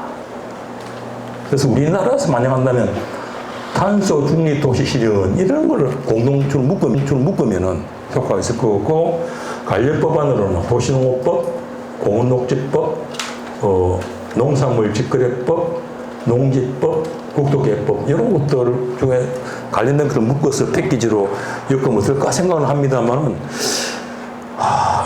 언제 될지는 모르겠습니다. 자, 일본입니다. 일본도 법들이 최근 들어서 많이 바뀌고 있습니다. 도시농업에 관련 법들이요. 뭐 하나 하기는 시간이 많이 걸리기 때문에 좀이라면요. 우리나라는 없는 법입니다. 생산녹지법이라고 있습니다. 도시의 이 녹지 중에서요, 실제로 농사 짓는 땅 있잖아요. 그걸 생산녹지라고 하는데 그 법이 따로 있는데요. 2017년에 개정을 하면서 예전에는 농업관리시설만 인정했다가 지금은 식당도 되고 직매수도 되고 뭐 다 이게 허용을 한 거예요. 그러니까 쉽게 농사 지을 수 있도록 도시에서. 그 다음에 도시계획법과 건축기준법을 개정을 했습니다. 그래서 예전에 없던 지역을 새로 만들었어요. 전원주거지역. 이거 우리나라도 없습니다. 여러분 뭐 주거지역, 상업지역, 공업지역, 녹지지역 그런 게 있지 않습니까? 그 도시계획법에. 그건데 전원주거지역이라는 걸 새로 만들었다는 거예요. 이 전원주거지역이 뭐냐면요. 그 농지하고 택지가 막 섞여 있는 도시 외곽지역 있지 않습니까? 도시 좀 외곽 경계에 가면요. 농사 짓는데 옆에 또 택지도 있어. 이제 그런 지역을 묶었어요. 전원주거지역이라고 새로 만드는 거예요. 획기적인 발상이라고 합니다. 왜 그러냐면 그 농지를 보호하려고요. 그냥 놔두면 계속 농지가 없어지니까 전원주거지라고 딱 고정함으로써 농사를 지어라. 안전하게 지어라. 그다음에 도시녹지법을 개정을 해가지고요. 이제 농지도 녹지다. 우리나라 법을 보니 우리나라 그런 법이 없더라고요. 그러니까 도시에 농지가 있으면요, 그냥 그건 농지지. 그런데 이 법에 의하면 그 농지도 도시계획상 녹지야. 이렇게 인정해주는 법입니다. 그 다음에 뭐 굉장히 긴 법이다. 이거는 뭐냐면 농촌에 있잖아요. 농촌에 유휴농지가 생기면요, 그 유휴농지를 도시민이 와서 그 취미나 여가 활동으로 지을 수 있게 한 법입니다. 우리나라도 있습니다, 이거는. 그런 법이고요. 시민농원 정비 촉진법이 오래된 법입니다. 우리나라 도시농업법의 원형입니다. 이거를 우리가 많이 받아들인 것 같아요. 그래서 우리나라 도시농업법은 취미와 여가 활동만 인정합니다. 왜냐하면 이 법이 그렇거든요. 시민농원 정비 촉진법이라는 것이 여가 활동만 도시농업이다. 그래서 그거는 그대로 있고요. 2015년에 도시농업진흥기금부라는 걸 새로 만듭니다. 우리나라는 없습니다. 이 법의 의미는 뭐냐면요, 도시농업으로 생산된 수확물을 팔아도 된다는 거예요. 이거는 생산물이다. 취미 여가가 아니라는 거예요. 그것을 가장 중요한 그걸 인정해 준 것이 도시농업진흥기금법입니다. 그리고 이 법을 통과함으로써 도시에 남아있는 농지를 철저하게 보호하라는 그 법이거든요. 그 다음에 마지막으로는 도시농지 임차 원활화에 관한 법률. 그러니까 이것도 도시에 남아있는 농지를 쉽게 빌려줄 수 있게 해서 농사를 많이 짓도록 하는 법입니다. 그래서 전체적으로 보면요, 보면 첫째는요, 그래서 상당히 부러운 면도 있지만은 일본과 우리는 너무 달라요. 그 다른 걸 이해해야지 이 법을 이해를 하는데요.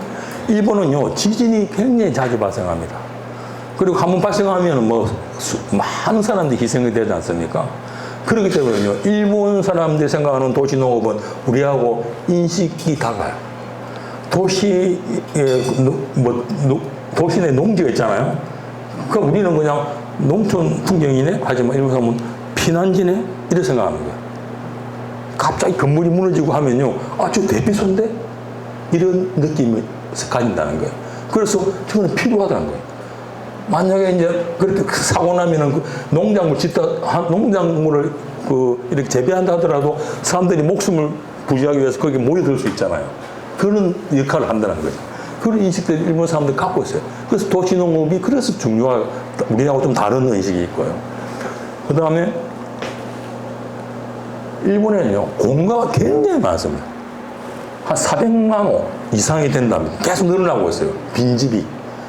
우리도 뭐 그런 현상이 있다고 합니다만. 그러니까 농지를 없애서 택지를 만든다는 그 주장이 설득이 없잖아요. 빈집이 저렇게 많은데 왜 농지를 자꾸 택지로 바꿀 필요가 없지 않느냐. 그런 논리가 있죠. 그래서 이 두 가지가 좀 다른 게 있고요. 그래서 생산 녹지 제도, 전원주거지역, 그리고 심지어는요, 이 지구 단위 계획이라고 아주 세부적으로 설계하는 분야가 있거든요. 그까지도 도시농업을 고려해야 된다는 이 논의만 있습니다. 논의만 있고 아직까지 되지는 않고요. 그래서 보면은 농지가 도시 공간의 주요한 구성 요소다 하는 걸 모든 걸 인정을 하고 있습니다, 일본은. 그 다음에 도시농업은 산업이다. 여가나 취미 활동을 하는 거는 또 인정을 하고, 그러나 규모가 있는 도시농업은 그냥 농민이야. 왜 구분할 필요가 없다는 거죠. 그런 것도 우리하고는 완전히 다르죠. 우리는 이것이 안 되기 때문에 뭐가 앞이고 뒤인지 모르겠지만, 그렇기 때문에 취미 여가로 묶여 있고, 도시농업을 취미 여가로 묶어주는 이유는 농업을 보호하기 위해서거든요. 농업을 보호하기 위해서. 그러나 과연 그게 농업이 보호되나요? 오히려 반대가 될 것 같은데, 이 네덜란드에 알메르라는 시가 있습니다. 요 시에 요 시. 요게요. 알메르라고 하죠. 요 신도시에 신도시. 여기 암스테르담 여기 있습니다. 요 30km인데 자동차로 한 30분 정도 걸린다 그럽니다. 그리고 여기다 매립을 했어요. 매립. 매립지. 간척지죠. 뭐 인천 생각하면 좋겠다. 이게 저기 인천 매립지 있지 않습니까? 그런 것처럼 이게 다 매립한 곳이라고요. 매립한 신도시인데 요 마지막 요 부분이 오스트볼드라는 저게 발음을 오스트볼드라고 이제 읽으면 됩니다. 근데 요것이 이렇게 좀 확대해 보면요. 이렇게 1, 2, 3개 색깔이 다른 세 구역으로 나눠져요. 나눠지는데 요 색깔은 개발이 됐어요. 요 나머지는 개발이 안 됐는데 요거는 행정구역이 달라요. 요거는 다른 도시야. 그렇지만 이 하나로 묶은 거예요. 도시농업특별지구다 해서 묶고 남겼는데 근데 이것이 좀 전에 제가 설명을 드린 대로고요. 요겁니다. 아까 좀 그걸 확대해 보면은 요거잖아요. 요쪽 지역이잖아요. 그죠? 요쪽 지역인데 요거는 개발이 됐고 요 남은 지역 있잖아요. 요거는 이 도시예요. 제이볼드라는 이 도시인데 이 도시도 이제 꼭 개발한다고 지금 나와 있습니다. 이제 지금 시작됐지만 이제 다 시작됐어요. 그런데 어떤 의미가 있느냐면요. 자, 이게 이제 사진을 찍은 거예요. 오스트볼드라고. 이제 막 개발 시작됐으니까 빈 땅이 많죠. 근데 보면요. 집집마다 방향도 지맛대로 크기도 다르고. 왜 그런 줄 알아요? 이게는 모두가 자유예요. 그러니까 이 시는요. 그냥 큰 계획만 세워. 큰 계획을 세우고 기본적인 시설만 해주고요. 나머지는 전부 당신들 알아서 해요. 그리고 우리 만든 규정에만 어기지 않으면 모두 자기 마음대로 해요. 그러니까 좋긴 좋지만 또 힘든 것도 굉장히 힘들잖아요. 뭐 그래서 이걸 계획된 무계획 도시라고 합니다. 하여튼 뭐 이렇게 모양 보면 굉장히 다양하지 않습니까? 마음대로. 심지어 이 오스트볼드 개발공사의 그 안내문구에 보면요. 여러분 마음대로 하세요. 심지어 텐트를 쳐도 됩니다. 일어나서. 당신 집이라면 텐트 치고 1년 내내 살아도 아무 문제가 없다고 이렇게 되어 있어요. 그 정도로 마음대로 이렇게 만듭니다. 그래서 이걸 오스트볼드 도시농업 특별지구인데요. 이 시의 먹거리 수요 10%를 여기서 자체 공급하겠다. 뭐 많지는 않을지 모르지만 엄청나게 큰 거예요. 이거 계획이 세우고 있고요. 그리고 스스로 주택 건축 계획을 세워야 되고요. 이거 좀 모든 집은요. 자기 토지 51% 이상을 무조건 도시농업 용지에 할당해야 됩니다. 자기 땅이 있으면 51% 이상은 무조건 농지해야 돼요. 그 농지 51% 농사 안 지으면 허가가 안 돼. 살 수가 없어 이 동네는. 그러니까 무조건 그 말은 뭐냐면 이 도시에 사는 사람은 무조건 도시농부. 그 다음에 도시농업 계획도 반드시 함께 제출해야 되고요. 현재 3,300명 입주했습니다. 꽤 많이 삽니다. 그 다음에 그런데 설문조사를 했어요. 78%가 취미입니다. 취미 여가로. 나머지는 전문적인 농업인이겠죠. 경작 면적은 꽤 500에서 5,000까지 굉장히 다양합니다. 또 응답자의 95%가 나는 농업을 모른다. 농업과 관계없던 사람이에요. 그러니까 그냥 시민이에요, 시민. 시민들이 농사 짓는 거예요. 그러나 채소 가꾼 생산이 96%, 채소 재배, 꽃, 양봉, 포도, 축산, 뭐 굉장히 다양합니다. 그 다음에 이제 생산물이 막 많아지니까 자기가 먹을 수가 없지 않습니까? 너무 많이 나오니까 팔아야 되겠는데 협동조합을 만들었어요. 그래서 이거는 이제 안전성 점검받고 팔 수가 있습니다. 이제 양이 많으니까. 그 다음에 플랫폼 오스트볼드라는 온라인 커뮤니티를 만들었어요. 이것이 이제 만들어서 서로 이 규칙은 너무 비합리적인데 막 토론을 하고요. 의제로 만들고 회의를 해가지고 결론 나오면 시에 요구를 하고 뭐 이런 식으로 정기적으로 얼굴 대면하는 회의도 가지고 뭐 이런 굉장히 중요할 거라는 것이 플랫폼 오스트볼드라는 것이에요. 그래서 이렇게 다양한 걸 하고 있습니다. 막 이렇게 농사 짓고 하는데요. We would love to take you on a journey into the future. More people are getting interested in this unique perspective every day. Everything is possible in the future. This is more than just building your dream home. We are talking about developing the entire area together with your neighbours. From farmland to building land, and from plot land back to agriculture fields. It's a new concept about living and how to make a more sustainable world. Living in the future is totally unique and possible. We know this because it's already happening. It's called Oosterwolde, the newest and the most daring neighbourhood of Almere. In Oosterwolde, living is something you do together, in a community with shared principles. For example, living on a field where the outsides are accessible to everyone due to public access areas, where you can enjoy a stroll. And everybody uses at least half of its property to grow food on. This is what we call urban agriculture. This is a new concept, but in fact it's an old way of living, because already in the Middle Ages food was grown within the city walls. This way you can always grow your own food. And if you take it even a step further, you can make a living out of growing your own food. You can find a self-harvest garden with a subscription model where you can harvest your own vegetables throughout the year. And a cooperative has been founded to help each other with sowing, cultivating and harvesting. An app made by this cooperative informs about what everybody is growing. These products will then be sold in a local supermarket. Locals for locals. When you combine urban agriculture with other business, like catering industries or recreation, more initiatives arise.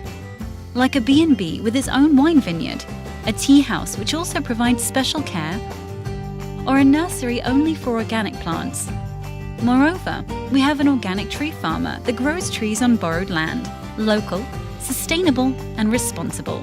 This way you create short supply chains that provides food into the entire area. Eventually, we would like to fill 10% of the food basket of Almere, because that is one of the main objectives of Oosterwolde. We like to call it the biggest urban agriculture project of the globe. This is the most sustainable way of living.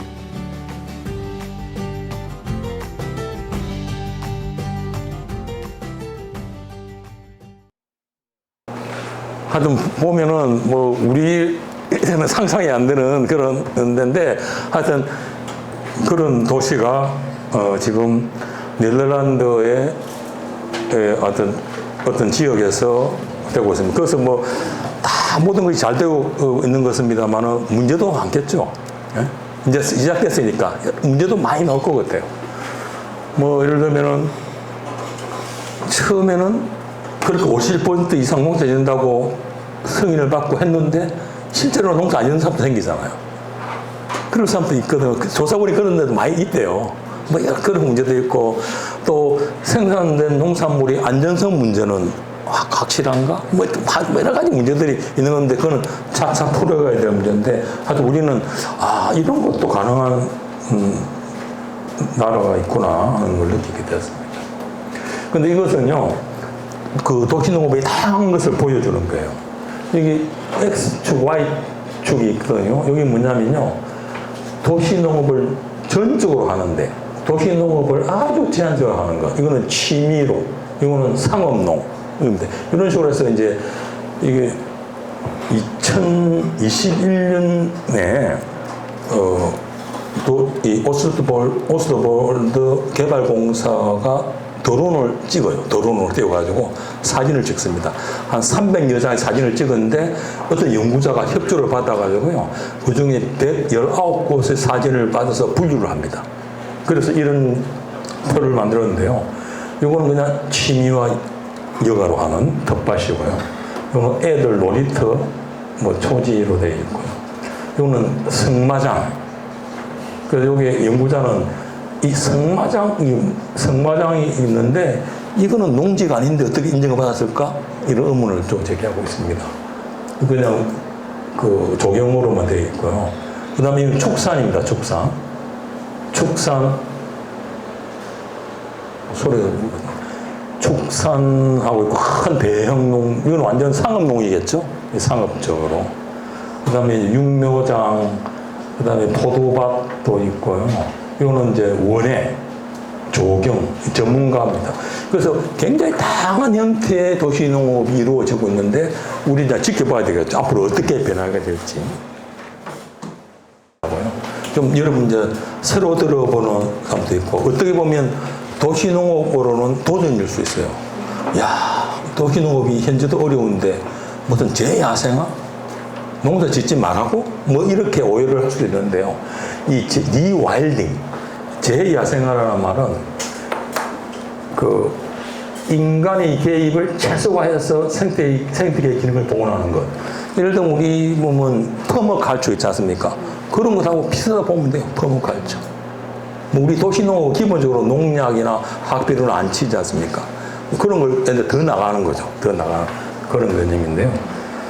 대형 초식 동물이 서식할 수 있는 초지를 중지하고요. 이것도 기후변화 때문에 생긴 겁니다. 기후위기에 대처하기 위한 하나의 전략으로 나온 개념이에요. 활성의 번역본인데요. 2014년에 영국의 조지 몽비오라는 환경운동가가 있습니다. 이 사람이 재야생화라는 책을 냅니다. 피럴이라고 뭐 그런 인데요. 그 책을 이제 우리나라에서 번역을 한 겁니다. 김상아란가 그 사람이 이제 이쪽 전문가인데요. 전문가인데 이제 번역을 한 거고, 오른쪽에는 그 이사벨라 트리라는 여자분이 2018년에 지은 책인데, 이것도 이제 최근에 번역이 됐습니다. 와일딩이라는 건데 야생 쪽으로. 그래서 우리나라도 이제 번역서들이 계속 나오면서 재야생화를 소개하고 있습니다. 그런데 원래 처음 이거는 이 실험에서 시작됐어요. 네덜란드도 네덜란드입니다. 네덜란드인데 굉장히 긴데요. 오스트 파르드러스 플라슨 이렇게 세 번 끌어주면 됩니다. 아까 우리 오스트 볼드 있었지 않습니까? 그 똑같은 오스트예요. 동쪽, 이스트. 볼드는요, 숲. 그 오스트 볼드는요, 동쪽의 숲이라는 뜻이에요. 이거는요, 오스트 동쪽에 있는 뭐 그런데 이 국립공원인데요. 이게 한 사람이 임업 전문가가 재야생화를 해야지 기후위기를 극복할 수 있다. 그래서 이 국립공원 관리자 중에 한 명인데, 이 야생 소들을 재도입하는 거예요. 그 대형 초식동물들을 놓아 기르면서요, 그 풀을 막 자기들이 묻고 배설을 하고 하면서 자연스럽게 생태가 대생하게 하자 생각을 가지고 온 거예요. 그게 1980년부터 시작된 거예요. 80년부터 시작. 그런데 상당히 비판을 또 많이 받았습니다. 2005년인가요? 겨울이 굉장히 추운데요. 먹을 것이 없지 않습니까? 그리고 이거는 아무리 면적이 넓어도 이게 구태가 쳤지 않습니까? 그러니까 굶어 죽는 거예요. 그리고 2017년인가에 또 큰 한파가 왔는데, 그래도 3,000마리가 죽었대요. 그래서 그 동물보호단체에서요, 동물들이 굶어 죽어가는데 왜 구해주지 않느냐? 자연의 법칙이다. 뭐, 이렇게 이걸 하는 사람들은 그렇게 하고, 살아남은 소 한 마리 훨씬 더 많은데? 뭐 이런 식으로. 근데 너무 잔혹한 거잖아요. 그래서 동물보호단체들이 넘어가서요, 사료도 주고, 막 데모하고 막, 그래서 재야생화 이슈가 되겠지만 네덜란드 국민들 입장에서는 굉장히 부정적인 인식이 있죠. 야, 저건 아니다. 그런데 이것이 토대가 되어가지고요. 이 사람이 아까 야생 쪽으로 있잖아요. 오른쪽 이 책의 저자입니다. 네, 그 책의 저자가 이사벨라 트리라는 분인데요. 이분은 작가입니다, 작가. 그 여행 저널리스트, 여행기 쓰고 이런 사람인데, 남편이 농대를 나왔어요. 농대 나오고, 이 네베스테라는 큰 사유지의 이제 되도록 귀족이라서 땅을 이제 상수로 받았어요. 그 농사를 대대로 지어온 거죠. 큰 농장에. 하는데, 상수를 받았는데 농사를 짓는데 안 되는 거예요. 시대에 안 맞는 거예요. 그 적재가 누적이 되는 거죠. 그래서 고민을 하다가 2000년대 들어가지고요, 아까 있지 않습니까? 네덜란드. 그거를 이 남편이 들은 거예요. 가서 배워온 거예요. 야, 이 농사 안 된다, 이제. 이 큰 땅에 농사는 그래서 적자. 그래서 농사를 그만 짓고, 뭐, 그러면서 어떻게 하냐면요. 아까 네덜란드 오스트 그 국립공원처럼 그냥 풀어놓자. 돼지도 풀어놓고, 다 풀어놓고, 한번 보자. 그러면 적어도 적자는 안 날 거 아니냐. 수입은 없더라도 적자는 안 날 거 아니냐. 그렇게 시작한 거예요. 그런데 이 부인입니다. 18살 통갑 때 시작해가지고 지금 이제 올해가 한갑이에요. 한갑인 여자인데 그 글 솜씨가 있잖아요. 작가니까. 그래서 책을 내고 계속 그렇게 하는데요. 그래서 이제 이분이 요 이야기가 이제 그 이야기입니다. 2011년부터 시작됐습니다. 영국에서는 이 모델입니다. 영국에 이제 제2야생화가 우리는 약들지만 영국에서는 큰 이슈예요. 그래서 도시마다 제2야생화가 안 돼요.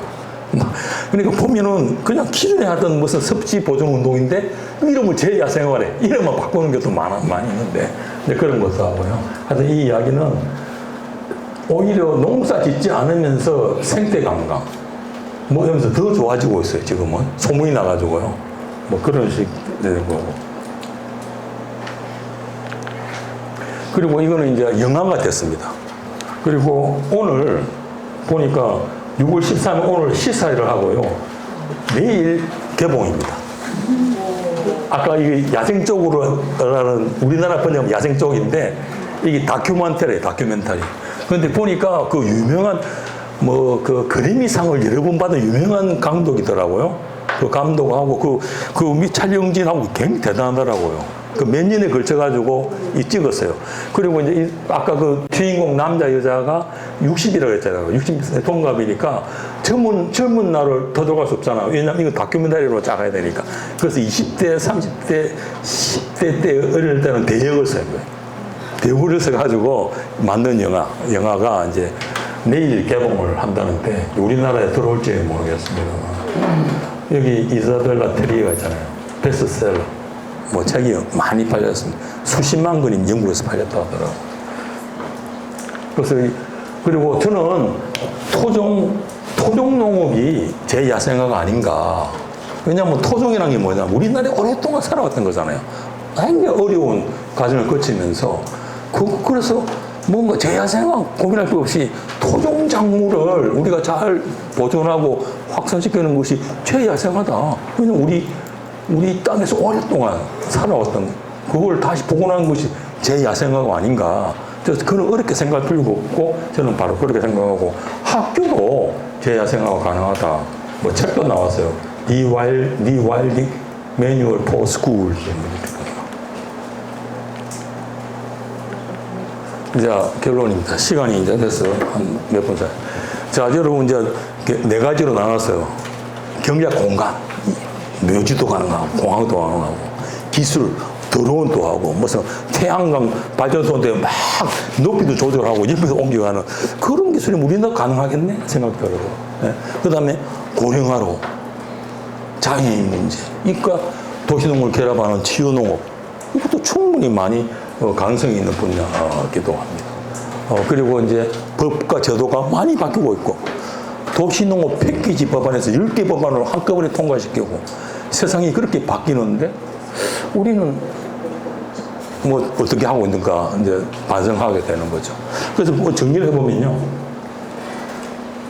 외국의 진보적인 지자체는요, 기후위기 시대를 맞아서 도시와 농촌, 시민과 농민을 구분하지 않고, 지속 가능한 농업과 먹거리 체계를 지향하고 있다. 이게 공통을 거르는 하나의 원칙인 것 같아요. 또 세계의 도시농업은 자원, 기술, 인구, 그보너스의 변화에 대응하면서 법제도, 전략, 계획, 기술 측면에서 혁신적인 실험을 하면서 빠르게 발전하고 있다. 또 세계의 도시농업은 여가 활동을 벗어납니다. 기후위기에 대응하고 사회적인 문제를 치유하는 수단이자 생산 기능을 수행하는 대안으로 발전하고 있다. 자, 그럼 우리나라 도시농업은 우리 특유의 사회권과 자연환경을 활용해서 좀 독특한 도시농업 방식과 형태도 실험해 볼 필요가 있지 않겠냐. 우리 특유의 사회여건, 저는 뭐 빨리빨리 문화, 외국에서는 아까 뭐 30년씩 걸렸잖아요. 우리는 한 3년, 5년이면 될 것 같아. 그런데 빨리빨리 하면서도 큰 문제는 없어요. 문제는 있지만은 굉장히 효율적으로 하는 거예요. 나는 우리나라의 빨리빨리 문화도 그런 나쁘게 볼 필요는 없어요. 왜냐하면 급변하는 사회니까. 나는 그래서 그것하고 자연환경, 우리 산지가 많은 그런 것들, 다양한 자연환경 갖고 있는 나라, 이런 것도 활용할 수 있고, 우리 독특한 도시농업 방식도 한번 검토해 볼 필요가 있고. 그래서 좀 비전을 크게 세우고요. 과감한 액션이 필요한 것이 아닐까. 그러니까 꿈을, 외국은 다 그렇게 하는데 우리하고 너무 다르니까, 그거 남의 나라 이야기지. 뭐, 우리는 그냥 상추나 심고 그냥 삼겹살에 상추에서 먹으면 최고지 뭘 더 바라겠냐 이렇게 생각을 하면 그냥 그렇게 하는 거지만 조금 더 생각을 키워서 왜 우리가 도시농업을 하는가. 그리고 여러분같이 이제 선구자적인 사람들은 그렇게 하면서 앞으로 태어날 후세들은 또 어떻게 지속 가능하게 살아갈 것인가 고민하면은 뭐 조금 더 좋은 대안들이 만들어지지 않을까 생각합니다. 이상으로 저희 강의를 마치도록 하고 남은 시간에 혹시 들으시다가 의문나는 상황이니까 아니면 의견이 있으면은 말씀해 주시면은 고맙겠습니다. 감사합니다. 네. 질문 하실 분들 거기도 시대의 흐름 따라서 개발이 되면 51%의 농지를 그걸 또 철회하고 또 바뀔 수도 있잖아요. 그런데 이 오스트볼더는 도시의 오스트볼더라는 것은 엘메르라는 신도시의 한 부분이잖아요. 한 부분을 차지하고 있는데 뭐 그것은 지금 현재로는 뭐 바뀐다는 계획은 없는 것 같아요. 왜냐하면 또 처음에 도시계획 원칙이 자기 개별 필지, 각 개인 소유 토지의 51% 이상은 농지지만 또 전체, 오스볼 전체 있잖아요. 전체 면적의 50% 이상도 농지에 돼요. 그렇게 이제 정해져 있거든요. 그런데 그렇게 도시화된다 그러면요. 오히려 그 오스트볼드를 제외한 알메르라는 시 있잖아요. 그건 꽤 큰 도시거든요. 인구 20만 되는 거니까. 그 도시는 그렇게 사무되죠. 그건 마음대로 택지, 농지 제한 규정이 없으니까 마음대로 되죠. 앞으로 제가 볼 때는 오히려 오스트볼드에 계속 사람들이 이제 들어오는 이유 중에 하나가 그것 때문에 들어오는 거거든요. 농사 지을 수 있었어. 그 때문에 들어오는데 그거를 풀어주면은 이제 그 장점이 사라지니까 더 나빠질 수가 있을 것 같아요. 그건 두고 봐야죠. 사람인지는 모르니까 두고 봐야 됩니다. 예. 우리나라는 이제 그 농부나 지역 농민들이 도시농부에 대해서 부정적인 인식이 있는데 외국은 그렇지 않다라고 하셨잖아요. 그 요인이 뭐라고 생각하시나요? 우선은요, 외국에 뭐 미국 말할 것도 없고 영국, 프랑스, 독일, 일본도 그렇지만 제가 말하는 거는 다 선진국이잖아요. 굉장히 선진국이고 선진국인데 또 뭐가 선진국이냐면 농민들이 잘 살아요. 그런데 농민들이 잘 사는데 도시농업은 또 제일 발달했어요. 그걸 뭘 말할까요? 우선은요, 그 농민들이 규모가 커요. 굉장히 크기 때문에요. 도시농부들이 하고 있는 거는 비교가 안 되는 거예요. 규모가 너무 적어서 이거는 아무리 허용해도 의미가 없다고 보는 거예요. 비교가 안 돼. 경쟁상적으로 인정을 안 해줘요. 그것이 하나 있고요.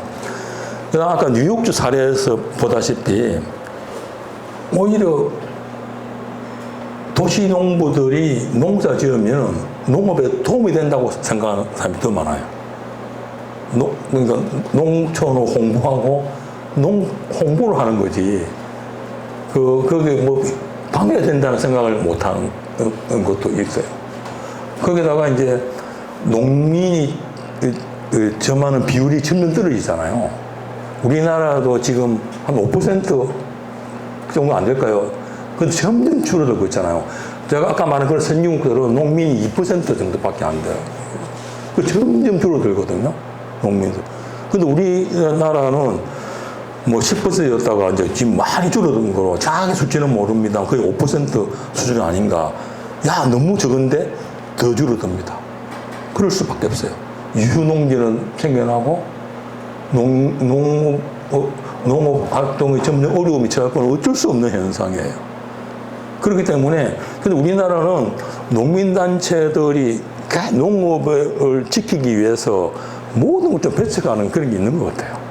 뭐 그런 관념들이 굉장히 있어서 그래서 저는 그 외국의 그 여러 도시를 방문을 많이 해봤거든요. 도시농업지를. 그래서 그런 걸 꼭 물어보잖아요. 물어보고 뭐 가보면은 거기에 도시농업 활동가들은 우리가 갖고 있는 문제 있잖아요. 농민이 싫어하고 그런 문제는 그걸 들어본 적이 없다고 그러더라고요. 그게 왜 문제가 되느냐고. 아무 문제가 없다. 그 제일 큰 거는 규모의 문제 같아. 도시 농업을 아무리 크게 해도 그 농업을 그러니까 심지어 제가 비유를 하나 때면요. 미국은 좀 우리가 다르지만은 그죠. 미국은 뉴욕시의 그 공동체 텃밭이 600개가 있어요. 공동체 텃밭. 아까 우리 공안지 텃밭 그런 게 600개가 있거든요. 그걸 전부 생산된 걸 다 합치더라도요. 미국의 그 대농의 생산물에도 안 돼. 한 사람 농민이 생산하는 것보다 안 돼. 도시에서 생산 모든 농장을 합쳐도요. 그 정도로 규모의 차이 나니까. 우리나라도 우리나라는 아예 생산하는 걸 팔지도 못하게 돼 있을 뿐만 아니라 양도 비교가 안 되거든요. 그래서 저는 이제 농업단체가 생각만 조금 바꾸면요. 오히려, 야, 도시농업을 잘 살리면 우리 농업이 살겠다는 인식만 하게 되면 세상이 바뀔 거라 생각합니다. 우리나라도. 근데 그게 바뀌지 않는 거죠. 어떤 법안을 좀 상정하려고 올려놓은 방법이 있으신가요? 네, 실제로 그런 노력이 있었습니다. 작년에. 우리 김민덕 대표님도 와 계시지만은 우리가 그 도시농업 개정을 하기 위해서 오랫동안 해가지고 작년 초쯤에 우리가 개정 법안을 만들었거든요. 도시농업을 목적도 새로 정하고 탄소 중립, 그것도 법안에 넣고요. 현재는 없지만은. 그 다음에 또 중요하게 넣은 것은 시범사업이라는 조항을 새로 넣었습니다. 시범사업. 왜냐하면 시범사업이란 뭐냐면 도시농업 시범사업이라는 걸 넣으면 어떤 좋은 효과가 있냐면요. 그걸 빌미로 해가지고 예산을 따올 수 있잖아요. 그 시범사업을 하라고 중앙정부에서 예산을 만들어서 이거 시범사업이라. 지자체도 시범사업이다 예산을 만드는 거예요. 그래서 도시농업 막 지원을 해주는 거지. 그래서 그걸 근거를 만들려고 시범사업부터 만들고 했습니다. 그래서 이제 법안을 성안해서 했는데 결국은 통과가 안 됐어요. 그 다음에 이제 회기가 바뀌었잖아요. 국회의원 선거가 있어가지고 다른 국회의원이 싹 바뀌었잖아요. 자동 폐기. 도시농업 개정 법안이 자동 폐기됐고. 그래서 저는 뭐 아까 말한 그런 거로 새로 할 수도 있죠. 그래서 이 도시농업이란 말 자체가 생산물도 굉장히 많아요. 굉장히 많은데 모든 것들이 항상 처음 들으면 생소하죠. 근데 얼마 안 됐다는 거죠, 저희가 시작한 지. 그렇죠. 우리도 뭐 이거 영국만 하더라도 100년이 넘잖아요. 다른 나라 다 뭐 그렇게 막 100년씩 역사를 갖고 왔는데 우리나라는 아까 2011년 그때 언저리에 사실 지금 뭐 10년밖에 안 되고 조금 더 역사가 오래됩니다만은 너무나 짧은 기간에 발전하다 보니까 모르는 사람이 훨씬 많죠. 그 더 중요한 건 있잖아요. 싫어하는 사람도 많아요. 도시농업을 안 좋아하는 사람도 많다니까요. 도시에 살고 있는 사람들. 예. 저는 제가 도시농업 전문가라는 거 알잖아요. 그래서 뭐 자문위나 뭐 위원회 가서 활동도 하잖아요. 그 내가 뻔히 그걸 알면서 내 옆에 앉는 교수분들이나 대놓고 도시농업 하면 안 된다. 뭐 그런 식으로 대놓고 대놓고 들으라고 이야기를 하는 거예요. 경제학 교수인데요. 그게 생산성이 있냐는 거예요. 경제학에서는 생산성 따지잖아요. 농촌에서 농업을 해야지 무슨 도시에서 그거 그냥 그런 것도 있고 무슨 오염된 도시에서 농사지은 수확물을 누가 먹어요? 막 반대입니다. 하는 사람도 있고 뭐 아이고 아니면은요 이렇게 그 농사 텃밭이 크게 있잖아요. 그런데 그 맞은편에 이제 빈 땅에 아파트가 올라서잖아요. 그럼 텃밭 없애라고 데모를 해버려요. 우리 집값 떨어진다고. 폐기 냄새 나고 막 그러니까 거기다가 도서관 지어달라고. 공중대 텃밭 있잖아요. 거기다가. 그런 민원이 막 들어와서 골치 아파하는 지자체도 있고요. 그래서 막 그런 것도 있는데 그 이제 아까 우리 외국의 그런 예들 비교하면 굉장히 많이 차이가 나죠. 이제 시간이 문제인 것 같아요. 시간이 문제라서 작은 시간이 지나면 그리고 뭐 이런 말을 하면 여러분이 좀 이해가 되는데 원래 농업은요 도시에서 시작됐어요. 여러분 말이 돼? 농업은 농촌에 시작해야지 왜 농업이 도시에 시작됐는가? 그러니까 여러분 들어보세요. 우리 역사 오랜 인류 역사를 생각해 보세요. 우리는 사람 인류라고 했잖아요. 뭐 유인원이라고 시작하고 하여튼 굉장히 오래 옛날 원시인들은 동물 생활하고 수렵 채취하지 않습니까? 사냥을 하고 나무에 있는 열매를 따다 먹지 않습니까? 처음엔 그렇게 시작했지 않습니까? 사람들이 그렇게 살아왔지 않습니까? 그렇게 살다가 사람들이 모여 살기 시작하잖아요. 모여 살기 시작하면서 인구가 늘어나고 그러면 사람들이 좀 모여 살는 걸 도시라 하잖아요.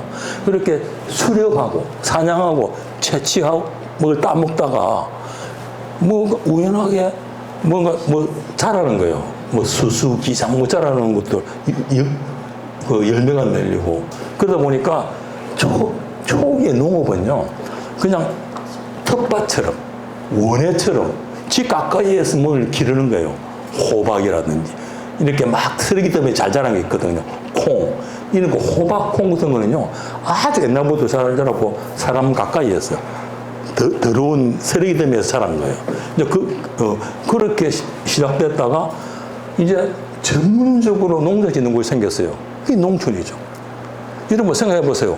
농촌에서 농사 짓는데 자기가 먹으려고 그렇게 농사 짓습니까? 전문 농업인은요 다 팔기 위해서 농사 짓는 거예요. 그걸 생각해 보세요. 왜? 누구를 위해서? 시민들에게, 도시민에게 팔기 위해서 농사 짓는 것이 농업이잖아요. 농촌이잖아요. 그러니까 처음에 농사라는 거는 도시에서 텃밭으로 시작됐다는 거예요. 그거는 제가 주장하는 게 아니라 제가 연구를 많이 하잖아요. 여러 연구소에서 그렇게 나와요. 농사는 어떻게 시작됐을까? 도시에서 텃밭으로 시작됐다. 그리고 뭐 그것이 점점 늘어가면서 전문적으로 농사만 짓는 곳이 생겨나는 것이 농촌이고 그것은 자기들이 먹으려고 농사 짓는 게 아니에요. 어디에? 팔려고. 시민들, 도시민. 왜? 도시민들은 행정을 하고 법을 집행하고 경찰하고 뭐 이런 거 있잖아. 농가 지을 시간이나 뭐 여유가 없는 사람들. 그런 사람들한테 팔려고 한 게 농촌의 농업인 거죠. 그렇게 보면은 도시 농업이 먼저 시작됐고 농촌 농업은 뒤에 있다고 이렇게 보면 되죠. 제가 여러분이 사고방식을 막 뒤틀리는지 모르겠지만 그게 굉장히 합리적인 그런 그 방식 이론이라는 그런 겁니다. 그래서 그런 생각을 좀 바꾸게 되면은 도시 농업에 대한 이해를 더 이제 깊게 할 수 있게 되는 거죠. 그런데 이제 시간 문제인 것 같아요. 한 10년만 좀 더 지나가면 뭐 아까 그 어린이 그 교육하는 게 있지 않습니까? 그런 식으로 자연스럽게 도시농업 이야기가 아주 입에 담아질 수 있을 거라 생각합니다. 다시 한번 그런 것들을 맞습니다. 추진해 가야 되지 않을까요? 맞습니다. 예. 저도 그 생각을 하고 있습니다. 그래서 지금 여러 이제 전문가들이 모여서 이제 탄소 중립이라는 주제를 가지고 이제 모아서 패키지로 하면은 쉽게 통과될 수 있을 거다. 요새는 그 기후 위기를 다 알잖아요. 네, 지금은 다 왜? 예? 우리 2022년에 구글 있잖아요. 우리나라 구글 검색어 1위가 기후변화예요. 1년 동안 제일 검색을 많이 한 단어가 1위가 기후변화. 네. 그 정도로 이 기후변화, 기후위기, 탄소중립은 어린아이까지 다 알아요. 말만 아니라 그게 왜 그런가? 지구가 왜 더워지고 있는가? 우리가 위험하다. 플라스틱 사용 줄여야 된다. 뭐 다 알아요. 행동만 조금 더디갈 뿐이지. 근데 그것들 점점 이렇게 파고들면요, 모든 사람들이 도시농을 만나게 된다니까요. 다 그래요. 이걸 조금만 기후변화 위기를 타고 오면 다 도시농을 만나게 돼요. 아, 도시와 농촌을 구분하는 것이 의미가 없는 세상이 됐구나. 그걸 만나게 되기 때문에 지금같이 뭐 너무 낯설다 그런 건 금방 없어질 것 같아요. 알겠습니다. 네. 늦은 시간 고생 많으셨고요. 네. 안전하게 돌아가시기 바랍니다. 고맙습니다.